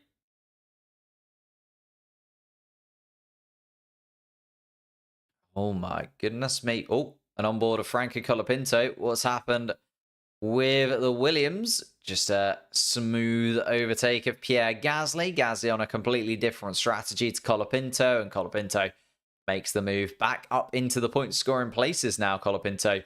As Daniel Ricciardo, I think, has finally pitted for RB as well. So he's going to release a few of those cars in the middle of the pack. And let's have a little look once more at the top three. Piastri, Leclerc, Perez, all within DRS range of one another. Piastri burning through his battery to try and keep himself ahead of the Ferrari. Charles Leclerc, though, DRS and a little bit of battery power to help him out down the straights. But doesn't look as close as he was last time around, unless he does have just a massive straight line speed advantage, which could be the case because remember, the McLaren running a slightly higher downforce rear wing. Charles Leclerc gets to within half a second, but Oscar Piastri holds on to the lead of the race. And all three brush the wall as they go through turn one. And Carlos Sainz is making a move on Lando Norris, and Carlos Sainz gets back in front of Lando Norris. Norris now really struggling and starting to get into this group. Sainz, Verstappen and Russell all on their way. Well, Russell actually 6 seconds adrift. The Mercedes, even in the hands of George Russell, really struggling at this point. Let's have a little look at how this race is going to play out. Alex Albon, let's keep an update on him. He's 8.5 seconds adrift. Add 20 seconds to that. Yeah, Alex Albon is still going to come out behind Colapinto at this point. But as I said, Colapinto on a 2-stop to Alex Albon's 1-stop. Alex Albon might be able to just make this work and get the jump on his teammate. Colapinto also only a 1.5 seconds behind Fernando Alonso. Alonso in that best of the rest slot in the Aston Martin at the moment. Gasly, yet to have pitted. So that will release Nico Hulkenberg whenever Gasly does finally decide to come into the pits. And unfortunately, Gasly not really running in 11th place. We have now at least got Lando Norris up into the top 10. Although once Lando Norris does pit, again, he's going to go from 10 seconds to 30 seconds off the lead. So Lando Norris still effectively running behind Franco Colapinto. Lando Norris is not going to be able to take that position easily. Lando Norris definitely doing a one-stop. Oh, yeah, definitely. Definitely doing a one-stop. Anybody who hasn't pitted yet is undoubtedly doing a one-stop. In fact, even those guys that are pitted in the last couple of laps or so are doing a one-stop indeed. Lando Norris trying to hold Max Verstappen off. Max Verstappen not allowed past the McLaren easily. Lando Norris is going to fight Verstappen for the position, even though they're not really racing each other at this point. Lando Norris knows that the championship could still run in his favour.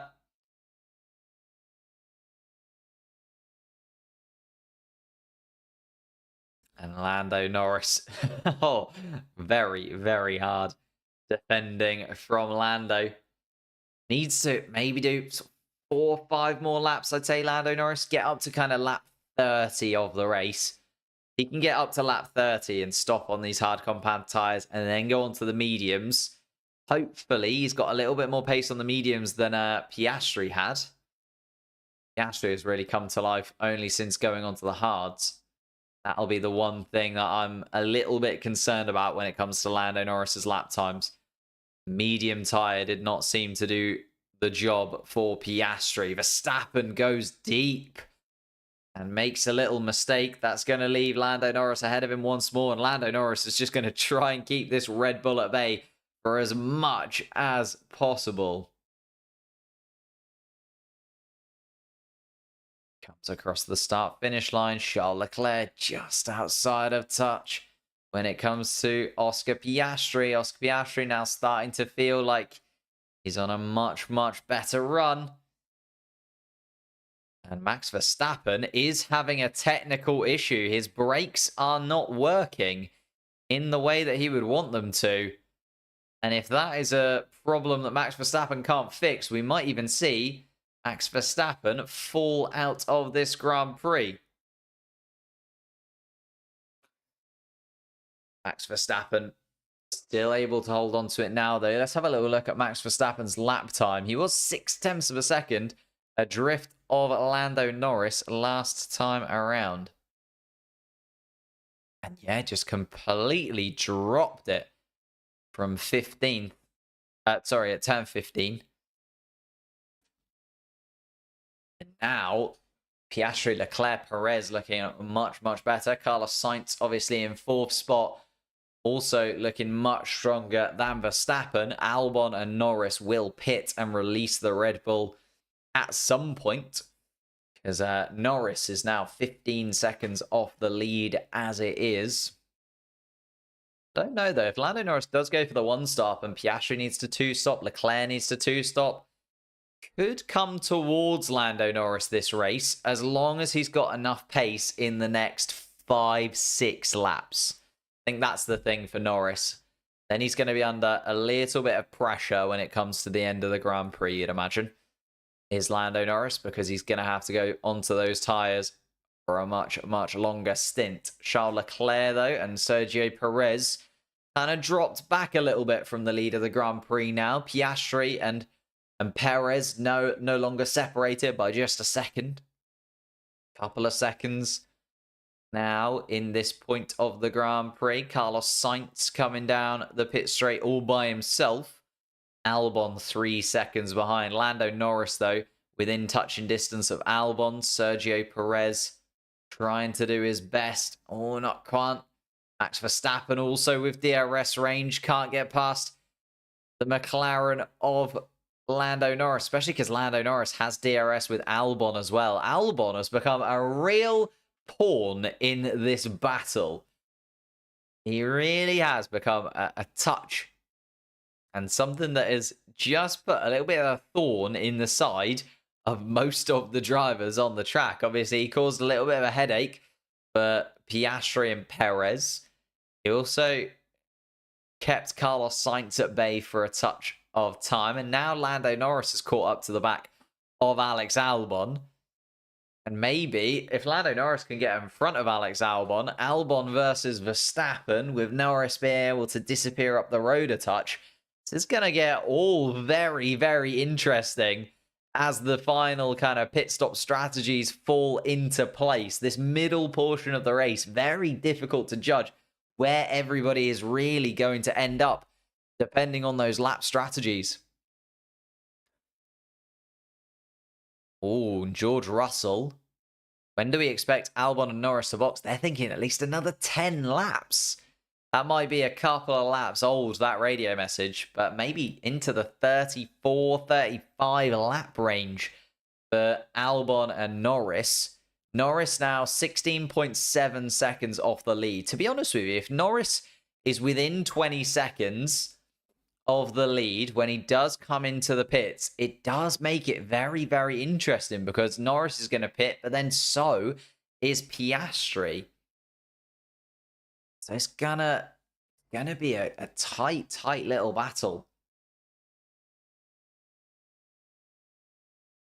Lando Norris, 25 laps completed on those tyres. Max Verstappen, much fresher hard compound tyres behind. Only 14 laps completed on his tyres, but just cannot get past Norris, because Norris has that DRS advantage from Alex Albon. Although Norris is also trying to get past the Williams if possible.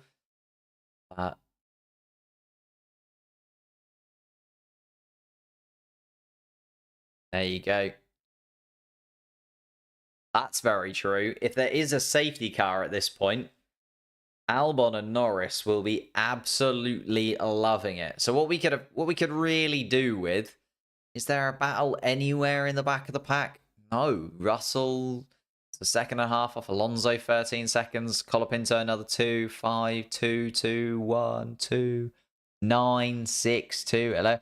Basically, the very unlikely there's a safety car, because everyone's just running around all by themselves. Piastri, Leclerc, and Perez have kind of separated themselves out from the rest, haven't they? But Lando Norris will be looking at Carlos Sainz and definitely thinking that's an option. It's going to be a tough one. It's going to be 8 seconds that he needs to make up, but a possibility nonetheless. Safety car would be a dream if you're a Lando Norris fan right now, or an Alex Albon fan right now. But I just can't see where the safety car is going to come from, to be honest with you, because nobody is within touching distance of anybody else. Like, nobody is battling through this middle point of the race. Everybody is sorting out their tyre strategies and trying to shuffle themselves in the pack so that once they come out, they will be in an advantageous position. Tsunoda DNF just joined. Yeah, unfortunately had an incident with Lance Stroll. That's why Lance Stroll's also right at the back of the pack. Lance Stroll and Yuki Tsunoda came together on the first lap of the Grand Prix. Didn't look like it was going to be the biggest bit of damage. There was a puncture on Lance Stroll's car. But then the side pod of Yuki Tsunoda's car, once the pressures of actual racing kind of got put onto where the damage was, just blew a hole in the side of the RB car, and Yuki Tsunoda, another Baku Grand Prix that hasn't quite gone in his favor, as it, like, I remember him, was it a couple of years ago in the AlphaTauri where he was running really, really well, and then his DRS got stuck open and they had to duct tape it down. Just a little bit of a cursed circuit for Yuki Tsunoda. Usually goes really well here, and then has a problem that causes him to lose out. Here we are then. Charles Leclerc turning up the heat on Oscar Piastri. Is this time going to be the time? Piastri covers the inside at turn 1. And Piastri is going to try and cover the inside at turn 2 as well. Leclerc, though, within striking distance for the first time in a long time. And Charles Leclerc just deciding that now is the time to turn up the heat on the McLaren car ahead. Of course, putting in some lap times at the beginning of this stint. Charles Leclerc even came on the radio and said, I just can't keep going like this on the tyres. Maybe everybody just deciding to have a breather for 5 or 6 laps, and Charles Leclerc deciding now is the time that we're going to go back to racing once more. Still a 9-second gap between Perez and Sainz. This front three is just separating themselves out from the rest of the pack. An obscene amount. With Leclerc inside the DRS zone. Sergio Perez now trying to close in as well.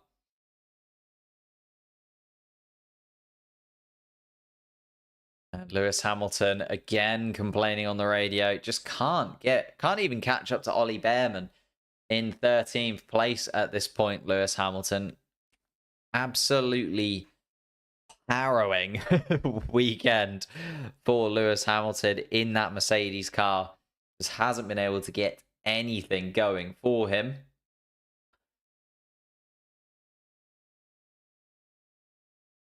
Let's have a little look then. If you haven't already, hit that like button, the subscribe button as well. We're on our way to 100,000 subscribers on the channel. If you can help us out by hitting that subscribe button, we're live for every single qualifying and Grand Prix.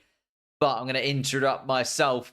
Charles Leclerc, DRS wide open towards turn 1. Not this time around. We're live, as I said, for every qualifying, every Grand Prix, and also the sprint qualifyings and sprint race throughout the entire season. Still a lot more to come in 2024, so hit that subscribe button for that.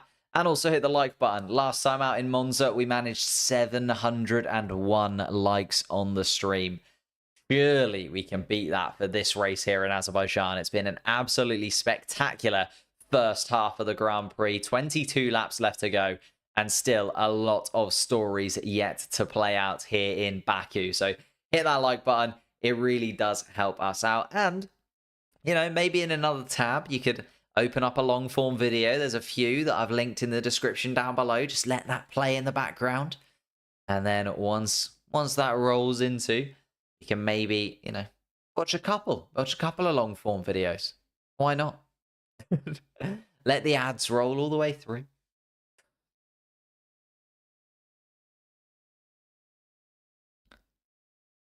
If Piastri didn't undercut Leclerc, Leclerc would have easily been winning easily now. It wasn't a dramatic undercut, though. It was only 1 lap. So remember, Piastri was 5 seconds adrift of Charles Leclerc. Piastri did just find a lot of pace coming out into this second stint. Charles Leclerc had a little bit of traffic go against him as well, and Piastri with the DRS behind Alex Albon actually kind of played in his favour a touch. Lando Norris being asked on the radio, can you get past Albon? Saying no, just can't get close to him, just haven't got the grip left in the tyres anymore, and Lando Norris is going to box. I thought it would be around about lap 30. But here we are then. Lando Norris deciding that this is the moment. Will Joseph telling his driver to come into the pits. Charles Leclerc tries to make a move once more, but is not able to get past Piastri in this one. And no, Lando Norris, stay out.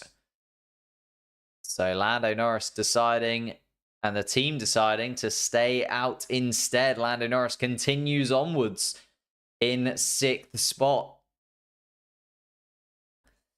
You can see the radio message there. Stay out, stay out. It was a last minute call. They were 50-50 on it. Let's see. Alex Albon, the graining on those hard compound tyres, and also a slow-mo of Lando Norris's front right tyre. You can see the rubber starting to strain, especially on the inside edge. Those hard compound tyres, though, have gone from the beginning of the race. Albon and Norris 30 laps into this stint. Yeah, Gasly, the only driver that can match that. In fact, Daniel Ricciardo and Zhou Guanyu have gone even longer. 31 laps on their tyres, but obviously they were slightly scrubbed at the start. I think everybody now that has just gone super long on their tyres, hoping and praying for a safety car at this point. Charles Leclerc on the radio. Keep it nice and tidy. Good fighting. So Ferrari feel like they've got an opportunity, and They will continue to battle for the lead of this race. They don't want to give it up and let Oscar Piastri disappear up the road, giving Charles Leclerc the go-ahead to push on these tyres, keep battling. Sergio Perez is not out of the picture. Sergio Perez just makes you wonder if Sergio Perez in the Red Bull is just holding back a touch, just dropped to, outside of a second of these two in front, and is maybe just holding onto his tyres that little bit better. Verstappen and George Russell going side by side as Alex Albon finally pits. George Russell has been able to catch the back of this pack, and George Russell tried to make a move on Max Verstappen there. Maybe this is where our safety car comes from. We know these two love to go wheel to wheel with one another and love a little bit of a battle. Alex Albon then, the pit exit, finally does come out, and he is going to come out just behind his teammate as we expected, but crucially in front of Nico Hülkenberg. Lando Norris being given the go-ahead then. This is your time, Lando. He's told over the radio. Opportunity to push for Lando Norris. He's 23 seconds off the lead of this race. He's 13 seconds adrift of Carlos Sainz. But Verstappen and Russell behind him. You'd imagine Verstappen and Russell are going to have to pit again too. So it's going to be a very, very interesting end to this Grand Prix with Lando Norris coming to the fore. Considering he started in 15th spot, you have to hand it to Lando. He has done a very, very solid job. Just frustrating that he could have been so much more for him this weekend. Oscar Piastri, though, under pressure. His teammate holding on to the lead for now. But Charles Leclerc looks to the outside at turn 1. Is he going to try and scoop up the inside towards turn 2? Yes, he is. Oscar Piastri, though, is going to cut across. And Charles Leclerc is going to try and go around the outside at 2. And Oscar Piastri holds on to the lead. A little bit naughty from Oscar Piastri there. It's hard racing. And it's within the rules, it's within the regulations, but it is properly battling between Leclerc and Piastri. And this is what I said about Sergio Perez, maybe just watching and waiting in the background, because as Charles Leclerc lost time through turn 1 and turn 2, Sergio Perez is right there underneath the rear wing of the Ferrari and is not going to be left adrift of this battle. And Max Verstappen complaining once more about rear end grip. And he's complaining because Lando Norris, who was within touching distance, who was struggling behind Alex Albon, has now been released and is now a second and a half quicker and has disappeared up the road from Max Verstappen. And Lando Norris is now putting in 147.9s. So Oscar Piastri is doing a favour for Lando Norris in all of this by holding up Charles Leclerc and Sergio Perez. It does feel like it's too far gone. If Lando Norris can make up a second or so a lap once he gets onto those fresh tyres, maybe, just maybe, he can go for it. What happened to Albon? He just pitted. He pitted, although Alex Albon, I've just realised, has been overtaken by Nico Hülkenberg. And it was crucial that Alex Albon was able to hold on to that position ahead of Hülkenberg when he came out in front of him. Hülkenberg, though, using his experience, getting that Haas car into a good window and has gone ahead of Alex Albon. Although, you'd imagine Hülkenberg will be pitting again unless people are going for a very long second stint on the hard compound tyres. Max Verstappen now under pressure from George Russell. George Russell's going to go up the inside of turn 1, and George Russell's going to make the move on Verstappen and get it to stick. Verstappen now drops down into 7th spot, and George Russell, it has to be said, has come to life a little bit towards the end of this final stint on the hard compound tyres. He was helped out a lot by Alex Albon holding up this little mini pack. Lando Norris now disappearing up the road, and George Russell has got himself in front of Max Verstappen, who is continuing to struggle on these tyres. But Verstappen as far back as he can really drop, because Alonso now 16.5 seconds adrift of Verstappen. Colapinto 1.2 seconds off the Spaniard. And it is amazing. Colapinto, second Formula One race ever, did an incredible job in Monza. but qualified poorly. This weekend, qualified well and is going for the gusto. Could end up being the best of the rest driver if he can get the better of Fernando Alonso in the later stages of this race. Fernando Alonso, though, on the same strategy as Colapinto. Maybe Colapinto gets a little undercut later on in the Grand Prix. We'll have to wait and see. There's also the problem, though, of the drivers that are on that longer strategy. It is very tight now between those cars towards the back end of the pack. Piastri on the radio. Leclerc's tyres look worse than yours at the rear, slightly better at the front.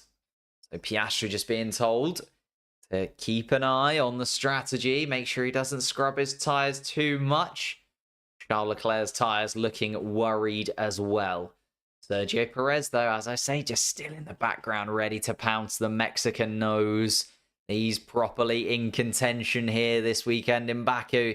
He's a street circuit specialist. That specialism coming to life for the Mexican driver.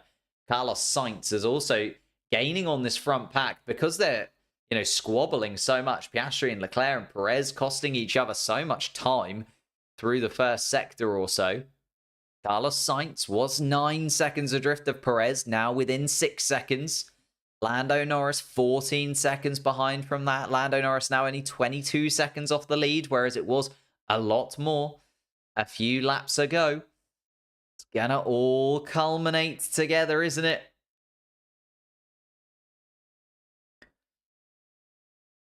Is everyone in the top 10 on a one-stop, or are they going to pit? You'd imagine, well, the guys, Sergio Perez, for instance, 21 laps on those hard compound tyres already.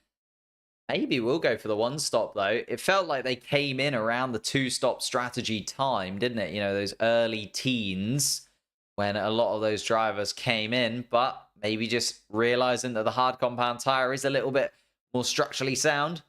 But as we heard on the radio, Charles Leclerc's tyres starting to look a little bit worried. And Oscar Piastri also not super happy on his tyres either. Could definitely go either way. Oscar Piastri, though, at this point in the Grand Prix, still leading. Charles Leclerc, 0.6 of a second behind. Leclerc on the radio. And just being given that go. Charles Leclerc, keep it up. The Ferrari team, again, just trying to push him. Give him that positivity. He's doing a really good job, is Charles Leclerc.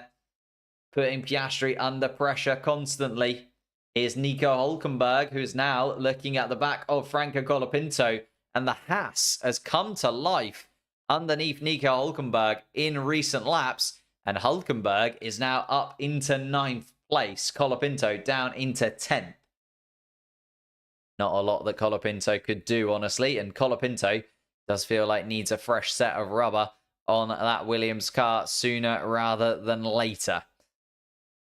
Ooh, little replay. Charles Leclerc just getting a little bit out of shape around turn 16.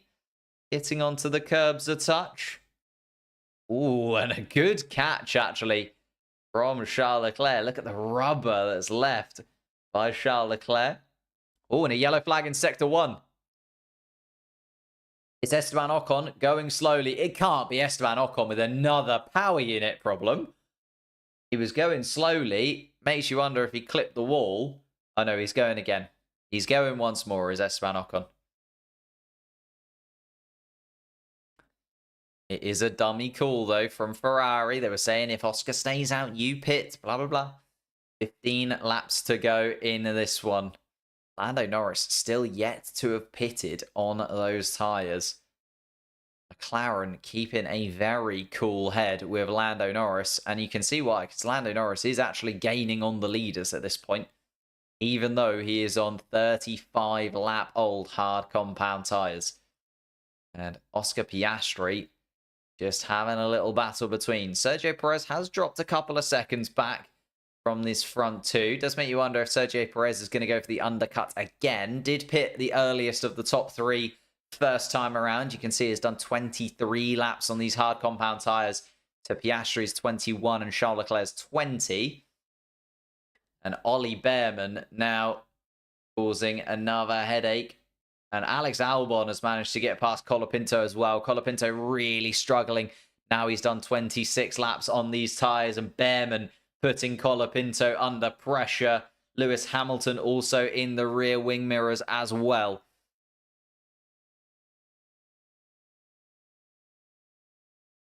The Williamses swapped positions because of this, basically, because they realised that Bearman and Hamilton were coming towards them at a swift rate of knots, and it feels like the Colapinto strategy of coming in very early on turn 11 is going to start to fall away from him after what has been a very, very good drive. Here we are then, Oscar Piastri still leading the race, a second or so ahead of Charles Leclerc. Still DRS though for the Ferrari. Sergio Perez has just dropped a couple of seconds behind. Carlos Sainz is now within 5 seconds of the leaders. Carlos Sainz has been putting in some stunning lap times in recent races, in recent laps. And starting to slowly close in is the thing.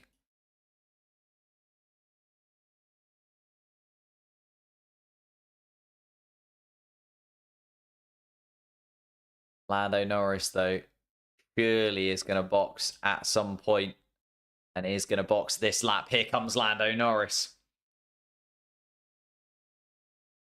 Lando Norris onto a set of mediums.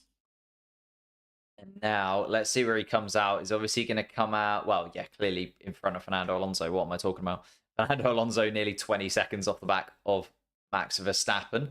Lando Norris then comes out of the pits, 7th spot, 40 seconds off the lead, but assuming those guys are all going to pit in front of him as well, Lando Norris needs to make up about a second a lap, realistically, to be in contention for possibly even the podium places here.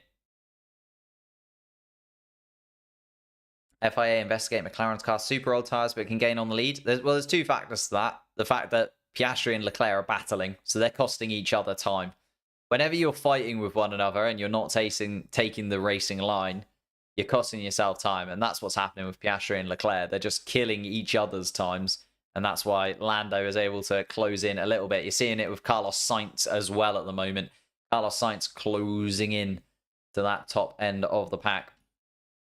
Let's have a look then. So the race trace at this point for our top 6 drivers, top 7 drivers, to get the top 7 in there, shall we?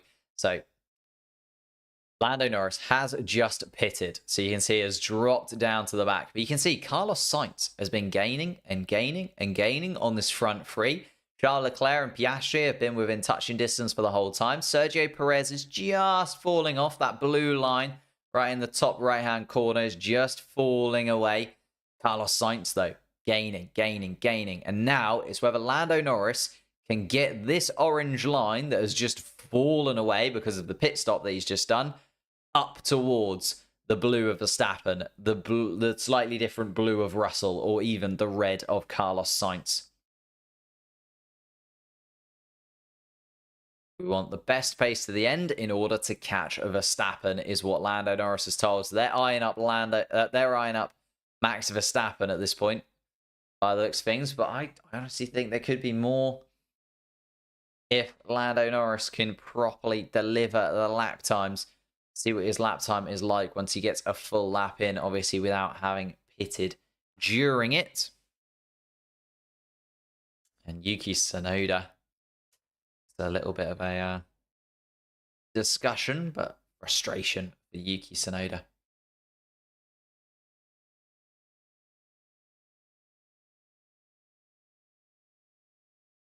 Let's go around then. What's my favorite Formula 1 track? I mean, I feel like this gives it away a touch. just a little bit. Piastri still leading then. 11 laps left to go. Well, 12 laps left to go as they start lap 40. Charles Leclerc. Piastri is starting to struggle, is Charles Leclerc's analysis of the McLaren in front of him. 24 laps completed on those hard compound tyres. Still a way to go, though, if he is starting to struggle already. Charles Leclerc just realizing that, again, there's maybe an opportunity to pounce. Lando Norris is now coming past the start-finish line. Let's have a little look at what his time is. It's going to be purple. It's a 1:45.6 to Oscar Piastri's 1:47.7. So we're looking at 2 seconds from Lando Norris on that lap on the medium compound tyre. He needs to do that every single lap, though, is the problem that Lando Norris is going to have, because he needs to keep doing that to go again and again and again to finally and hopefully gain on Verstappen. 0 wheel spin every exit is what they want to see from Lando Norris, because they know that they know the medium compound tire is still going to have to go the distance. Going to have to hold on to that mediums for the rest of the Grand Prix. It's not going to be an easy job. Should Lando Norris have gone onto the softs? Yeah, the problem is the softs around here would just probably burn themselves out a little bit too quickly. So the medium compound tire over the course of the final stint, which is going to be 14, 15 laps for Norris, is going to be better in the overall scheme of things. Charles Leclerc, though, on the radio, we heard him last time around saying Piastri struggling, deciding that this time is another opportunity to strike. No, doesn't get it done this time around. Towards turn 2, and Oscar Piastri keeps the lead for now. But again, these two squabbling is costing them time. Carlos Sainz is actually closed in massively on the back of Sergio Perez. It's now within 3 seconds of Sergio Perez, and Carlos Sainz is going to be within touching distance of the Mexican in the next few laps. And if he can get that done, there's possibly a double podium spot for Ferrari this weekend on the cards. The problem is they will want one of those podium spots to be Charles Leclerc at the top of it. And Charles Leclerc within half a second of Oscar Piastri at this point, going through the middle sector. Here comes Lewis Hamilton making a move on Ollie Bearman. Hamilton up the inside, and Bearman has to give way, unfortunately, to the Mercedes car. And Hamilton up into 12th spot. Can Hamilton maybe save a point from this race? He's got Colapinto ahead, and then Nico Hülkenberg, the drivers to get in front of to get a point. Hamilton's been really struggling throughout, though. Thank you very much for all the new subscribers. Massively appreciate that. We're on our way to 100,000 subscribers. And also aiming to get more likes on this one than last time out in Monza. Monza got 701 likes. If everybody hits the like button, we'll easily surpass that 701 from Monza. And I think this race deserves it, because it's been much, much more entertaining, in my opinion. And Oscar Piastri's under pressure once more with 10 laps left to go in this race. Charles Leclerc has another look at the McLaren. And Charles Leclerc settles in for second spot at this moment in time once more. Lando Norris, another fast lap from him, is now 10 seconds adrift of Verstappen. Another 45.8 from the McLaren. Going to be within striking distance of Verstappen, I reckon within about 6 laps or so. But then has to get past Max Verstappen, who is on the hard compound tyre, a very used set of hard compound tyres, but Max Verstappen is not going to make it easy for Lando Norris in this one. Lando Norris going for it, and let's double check in on the race pace. My goodness me, look at the pace of Lando Norris in this one. Since pitting, that orange line has just creeped back into the picture and shot up. He is closing in on everybody out on track right now. Is Lando Norris. That fastest lap point looking absolutely guaranteed for the McLaren. Unless somebody goes a bit berserk and goes on to something crazy at the end. Alonso 12 seconds off the back of Norris. Albon then in 9th spot and Hülkenberg in 10th. The 3 drivers from the midfield looking to get into the points this weekend.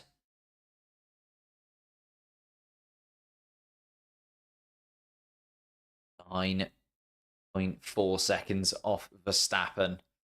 Here we are then. Piastri once more crosses the start-finish line down towards turn 1. Leclerc just outside of striking range, about half a second adrift as they come through turn 1. Sergio Perez is back within a second, though, and Sergio Perez, maybe just having held onto his tyres for a few laps, has decided to enter the battle once more. But I'll tell you what, there's another Ferrari coming. Carlos Sainz is closing in on the leaders too. And Carlos Sainz is going to enter the picture for the podium positions as we get towards the final few laps. Another fastest lap of the Grand Prix from Lando Norris, this time a 1:45.2. A second and a half quicker than Max Verstappen and over 2.5 seconds quicker than Oscar Piastri at the top. Lando Norris 31 seconds off the lead though, and does look like everybody's going to go for that one-stop strategy, doesn't it? It looked like at the point when they pitted, I thought it was going to be the two-stop for a lot of those drivers out there, but no, committing to the one-stop strategy. Piastri, Leclerc, Perez thinking that they've got at least another 9 laps left in these tyres. Back markers coming up. It's going to get messy. It's indeed, yeah. Ocon, Stroll, Bottas, Joe. Just around. You can see Zhou Guanyu there at the back of the pack, just coming through 17, 18, 19. And Piastri is going to catch up to the back of them fairly swiftly too. So this is going to get very weird. We're going to have the front runners and a pack of 4 at the back with Ocon, Stroll, Bottas and Joe. They're going to get in the way. We haven't seen any back markers yet. It's quite a long circuit around here. Obviously a 140 plus in terms of lap times. A longer lap time than we see, and therefore the back markers don't usually become too much of a problem. But as we get towards the end, and because Ocon, Stroll, Bottas and Joe have all had their issues throughout the race, now starting to close in. Amazing that Lance Stroll had a puncture and is still ahead of the Stake Sauber cars, isn't it? Just shows how little pace those Stake Saubers really do have. Esteban Ocon also started from the pit lane and looked like he had an issue at one point, was going slow through Sector 1. Lewis Hamilton started from the pit lane, has done really well to get up into 12th spot. They're very, very difficult to drive. Mercedes car.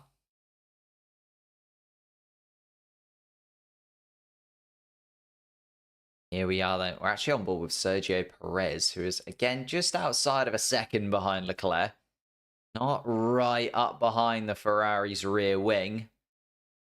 But it does make you wonder if Sergio Perez, well, I've been saying it over and over, is waiting for something to happen and waiting for an opportunity to strike. But Charles Leclerc is not able to get right underneath Oscar Piastri and therefore isn't really able to go for it lap after lap. Piastri's just doing enough every single time to get himself in front. And Leclerc has had a couple of opportunities where he's got up alongside Piastri down towards turn 1. The Australian's been able to hold him off through 1 and 2. Here comes Carlos Sainz once more. 2 seconds adrift of Perez. And Lando Norris now 6 seconds adrift of Verstappen. Needs to get in front of his title rival. Close the gap a touch if he can. Down towards turn 1 again. Charles Leclerc having a look at Piastri. Can he go around the outside? No. Piastri closes the door. Puts himself on the apex. Is he going to have a look down towards turn 2? Not able to either. The next DRS zone comes. Down towards turn 3 is never really an overtaking opportunity. Charles Leclerc on the radio being given the go ahead again. The Ferrari team absolutely pushing Charles Leclerc as much as they can and giving Charles Leclerc the go-ahead once more to push on those hard compound tyres, rinse the rubber for everything that it's got and try and get the victory here in Baku. Lando Norris, though, still flying. A 145.5 from him last time around to 147.1 from Verstappen. 5.4 seconds the gap. Hasn't closed in quite as quickly as I was expecting Lando Norris, to be honest. I was expecting to be maybe sort of 3 seconds adrift now, but he's still 5 seconds adrift of Verstappen. Closing in, though, still every lap taking a second and a bit out of the Dutchman. Dutchman is not going to make it easy for Lando Norris to take that position, though, later in this Grand Prix. And George Russell just doing a really good job to get himself in front of Verstappen, has just eked the way from it, and Russell's going to finish fairly comfortable 5th place as things stand. looking a little bit... Oh, and it's even on the sort of flat final sector that we have here in Baku. You can start to see the cars jumping around, fighting for grip as Piastri and Leclerc continue to go. 29 laps for Piastri, 28 laps for Charles Leclerc on these hard compound tyres now. Sergio Perez, 32 laps on his hard compound tyres. Carlos Sainz, 28 and closing in on this top three. 1.5 seconds the gap between Perez and Sainz. We could see a proper battle, both of the Ferrari cars trying to make moves forwards. Sergio Perez in the mix in third place. Don't know whether he's going to be able to jump forwards or he's going to be on the defensive from Carlos Sainz fairly soon. Oscar Piastri on board. Was there a mistake here from Piastri? Got a little bit out of shape through turn 15. Nothing too dramatic. Almost brushes the paint off the barriers, does Oscar Piastri, but just about holds on to it. Leclerc still 0.6 seconds adrift of the McLaren.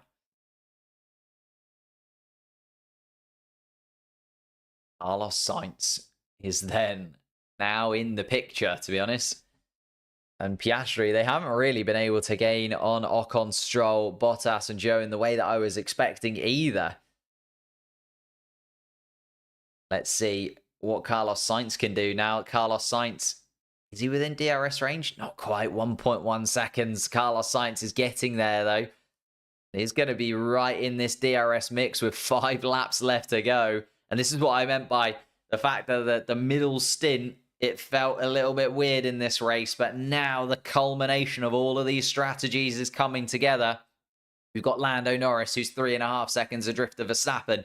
We've got Carlos Sainz, Sergio Perez, Charles Leclerc, and Oscar Piastri all within 2 seconds of each other and fighting for the lead of this Grand Prix. Carlos Sainz has joined the mix and it is looking very tasty indeed. Oscar Piastri, 5 laps left to go. Can he hold on to his second win in Formula One? Or can Charles Leclerc pick up his 8th victory? The Monegasque, that would put him ahead of like Montoya. I'm just going to say Montoya because apparently I can't say his first names. That would put him ahead of Montoya in the standings and also make Monaco have more wins than Colombia in Formula One. Top 4 is pretty close. It's very close indeed. Norris will go ahead of Verstappen. Should do. Should indeed do, but he's only got 5 laps left to go and he's still 2.5 seconds adrift. It's one thing catching the back of Max Verstappen. It's another thing getting in front of him because the Dutchman is not going to make it easy in any sense of the word. And Charles Leclerc has dropped off the back of Piastri and Sergio Perez has now got DRS and so has Carlos Sainz. Don't know what's happened to Charles Leclerc there, whether or not Juan Pablo Montoya. That's what I'm saying wrong. Yeah, thank you. Thank you. Just couldn't get his name up. Could not get his name up. But here we go. Piastri, 1.7 seconds ahead of Leclerc. Leclerc must have made a little mistake because he's now under pressure from Sergio Perez. Perez now looking at the back of the Ferrari. The Ferrari without DRS for the first time in a long time. Is the Mexican able to have a go down towards turn 1? Not quite this time around. For Sergio Perez, now with DRS where Leclerc doesn't, is completely changed the complexion of this front 4. And Carlos Sainz has got DRS as well. Leclerc on the radio. No rear tyres at all. And Charles Leclerc now really struggling. Sergio Perez having a look at the Ferrari once more down towards turn 3. And Charles Leclerc closes the door. Leclerc, though, has completely fallen off a cliff. His pace has just disappeared. And Lando Norris is now 1.3 seconds behind Verstappen as well. But Sergio Perez is the man looking most likely to make an overtake in the top 10 right now. He's got to worry about Carlos Sainz behind, though. Ferrari making a little bit of a sandwich with Perez in the middle.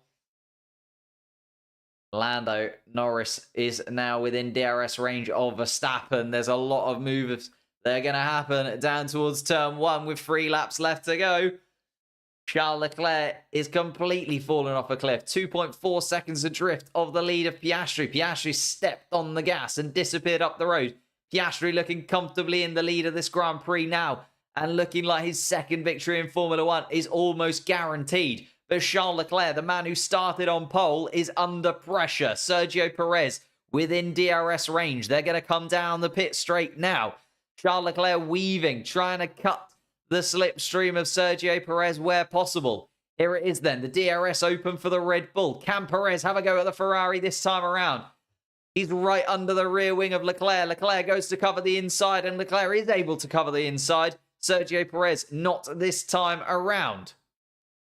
Down towards turn 2. Leclerc's also going to be able to put himself on the apex. But we're going to cut in, watch Lando Norris very quickly now as well. Lando Norris is going to make a move on Max Verstappen. The championship rivals side by side down towards turn 1. And Verstappen has to concede to Lando Norris. Norris up into 6th spot. And Sergio Perez wasn't able to get past Leclerc in all of that either, by the way. Perez down in 3rd still, but under the rear wing of the Ferrari once more.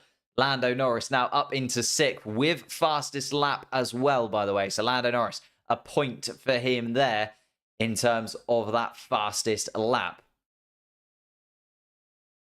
And Lando Norris gets the position. That would mean Lando Norris gains 3 points on Verstappen this time around.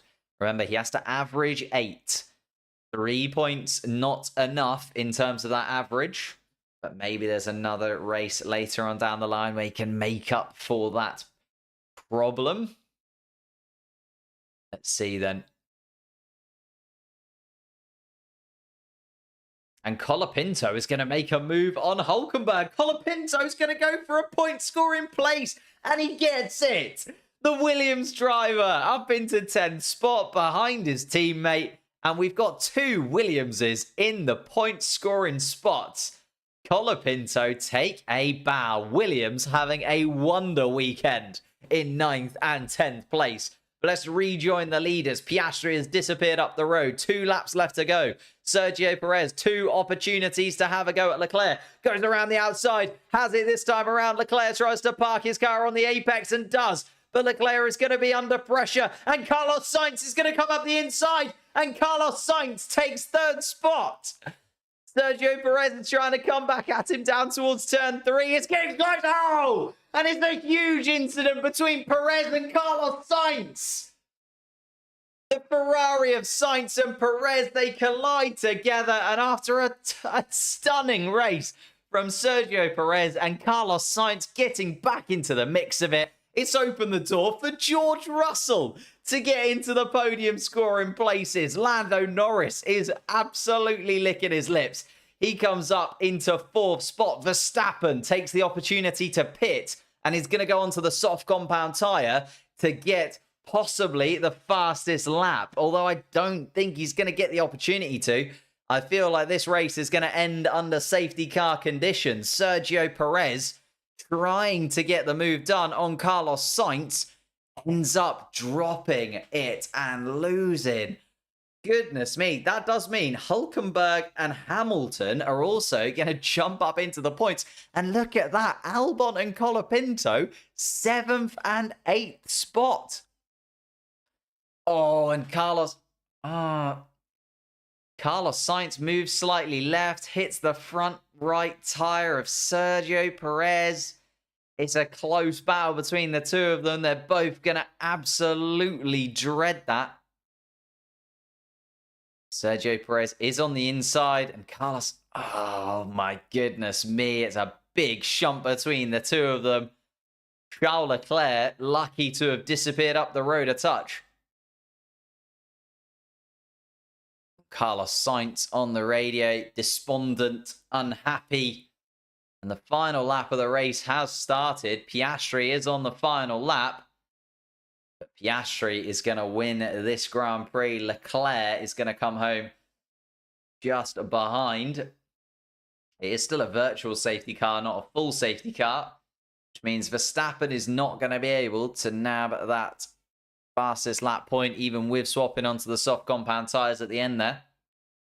Lando Norris now jumps up into 4th spot. It's still only 3 points gained, though, between Norris and Verstappen. It does have to be said. It hasn't changed the complexion of where the Norris-Verstappen title battle is. I've just realised I'm miles off of the middle of the screen. Piastri is going to come home the victor. Piastri just making his way around towards turn 7. And what an end to the Grand Prix that was. There was absolute chaos all over the place.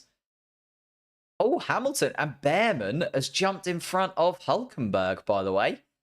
Ollie Bearman scoring points on his Haas debut. It looks like it's going to be a point for Bearman.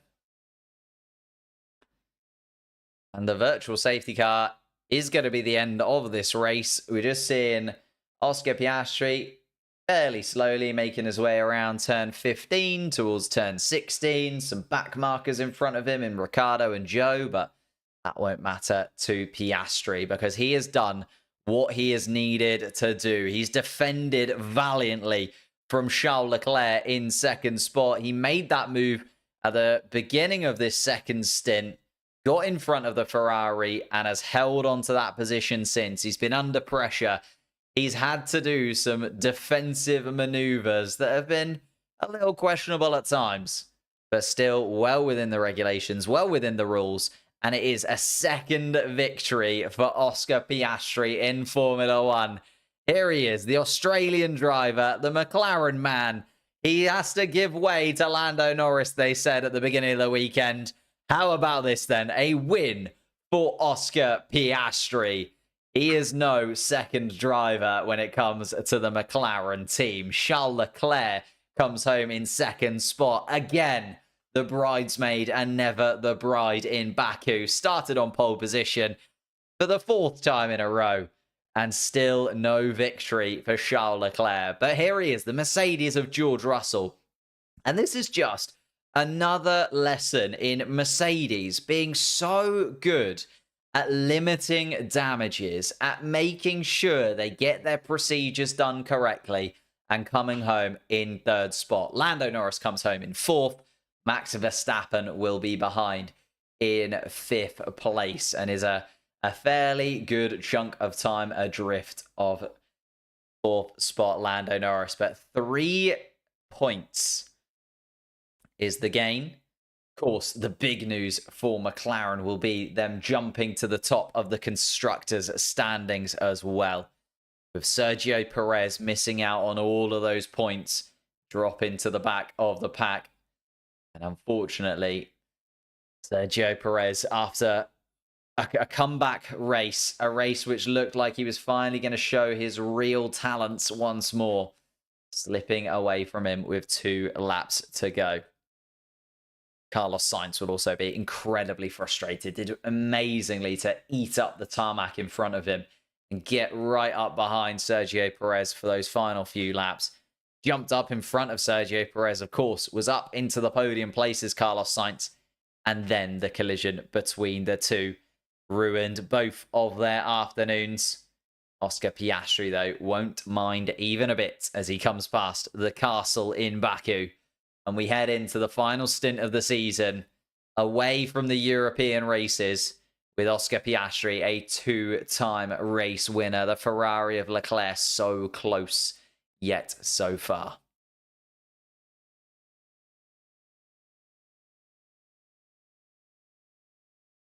Charles Leclerc, frustrated and annoyed. Absolute banger of a race. Max Verstappen came home in 5th place. And let's round out the top 10 then. Piastri wins the Grand Prix, gains 25 points for himself and McLaren. Leclerc comes home in 2nd for Ferrari. And it's a Mercedes on the podium once more with George Russell in 3rd. Lando Norris went from 15th to 4th over the course of the Grand Prix. He gains 13 points, but Max Verstappen behind him gains 10. So it's only a swing of 3 points in favour of Lando Norris this time around. Fernando Alonso comes home in 6th spot, the best of the rest this weekend. But Williams, a double points scoring finish. Alex Albon in 7th, Colapinto in 8th, and a stunning drive from the Williams cars all weekend long. Lewis Hamilton comes home in 9th after starting from the pit lane. I think considering the issues that he's had this weekend and considering how hard it has been for Lewis Hamilton, he'll be fairly happy just to come away with 2 points and more happy just that this weekend is over with. Ollie Bearman, though, is the man to have a little look at. 10th spot goes to the Briton, the man who is joining Haas next year. But on his Haas debut, his second race in Formula One, he has picked up a point thanks to Sergio Perez and Carlos Sainz. Nico Hülkenberg came home in 11th place once more. Feel like Nico Hülkenberg always comes home in 11th place. Pierre Gasly 12th, Daniel Ricciardo 13th, Zhou Guanyu, Esteban Ocon and Valtteri Bottas running around at the back of the pack. Sergio Perez and Carlos Sainz DNF'd with just 2 laps left to go. Perez 17th, Carlos Sainz 18th in the standings. Lance Stroll DNF'd, decided that it wasn't worth the time. Oscar Piastri almost falls off his McLaren car in celebrations. And Yuki Tsunoda also DNF'd early on after a collision with Lance Stroll, put a hole in his side pod. The RB car was never looking the same as it was before, and it ended very, very early indeed for Yuki Tsunoda. Oscar Piastri, though, the man of the moment, gets to win in a McLaren once more, and that's where I'm going to leave you. Thank you guys so much for watching. Thank you for all of the support. If you are new here, leave a like, subscribe, all of that YouTubey stuff. And we'll be back live once again for your post-race reactions. Head over to the community tab, hit the link for my channel, head over to the community tab, get your post-race reactions in there, and we'll be back live once again to talk everything post-Azerbaijan in just a few hours' time. Thank you so much, and I'll see you then.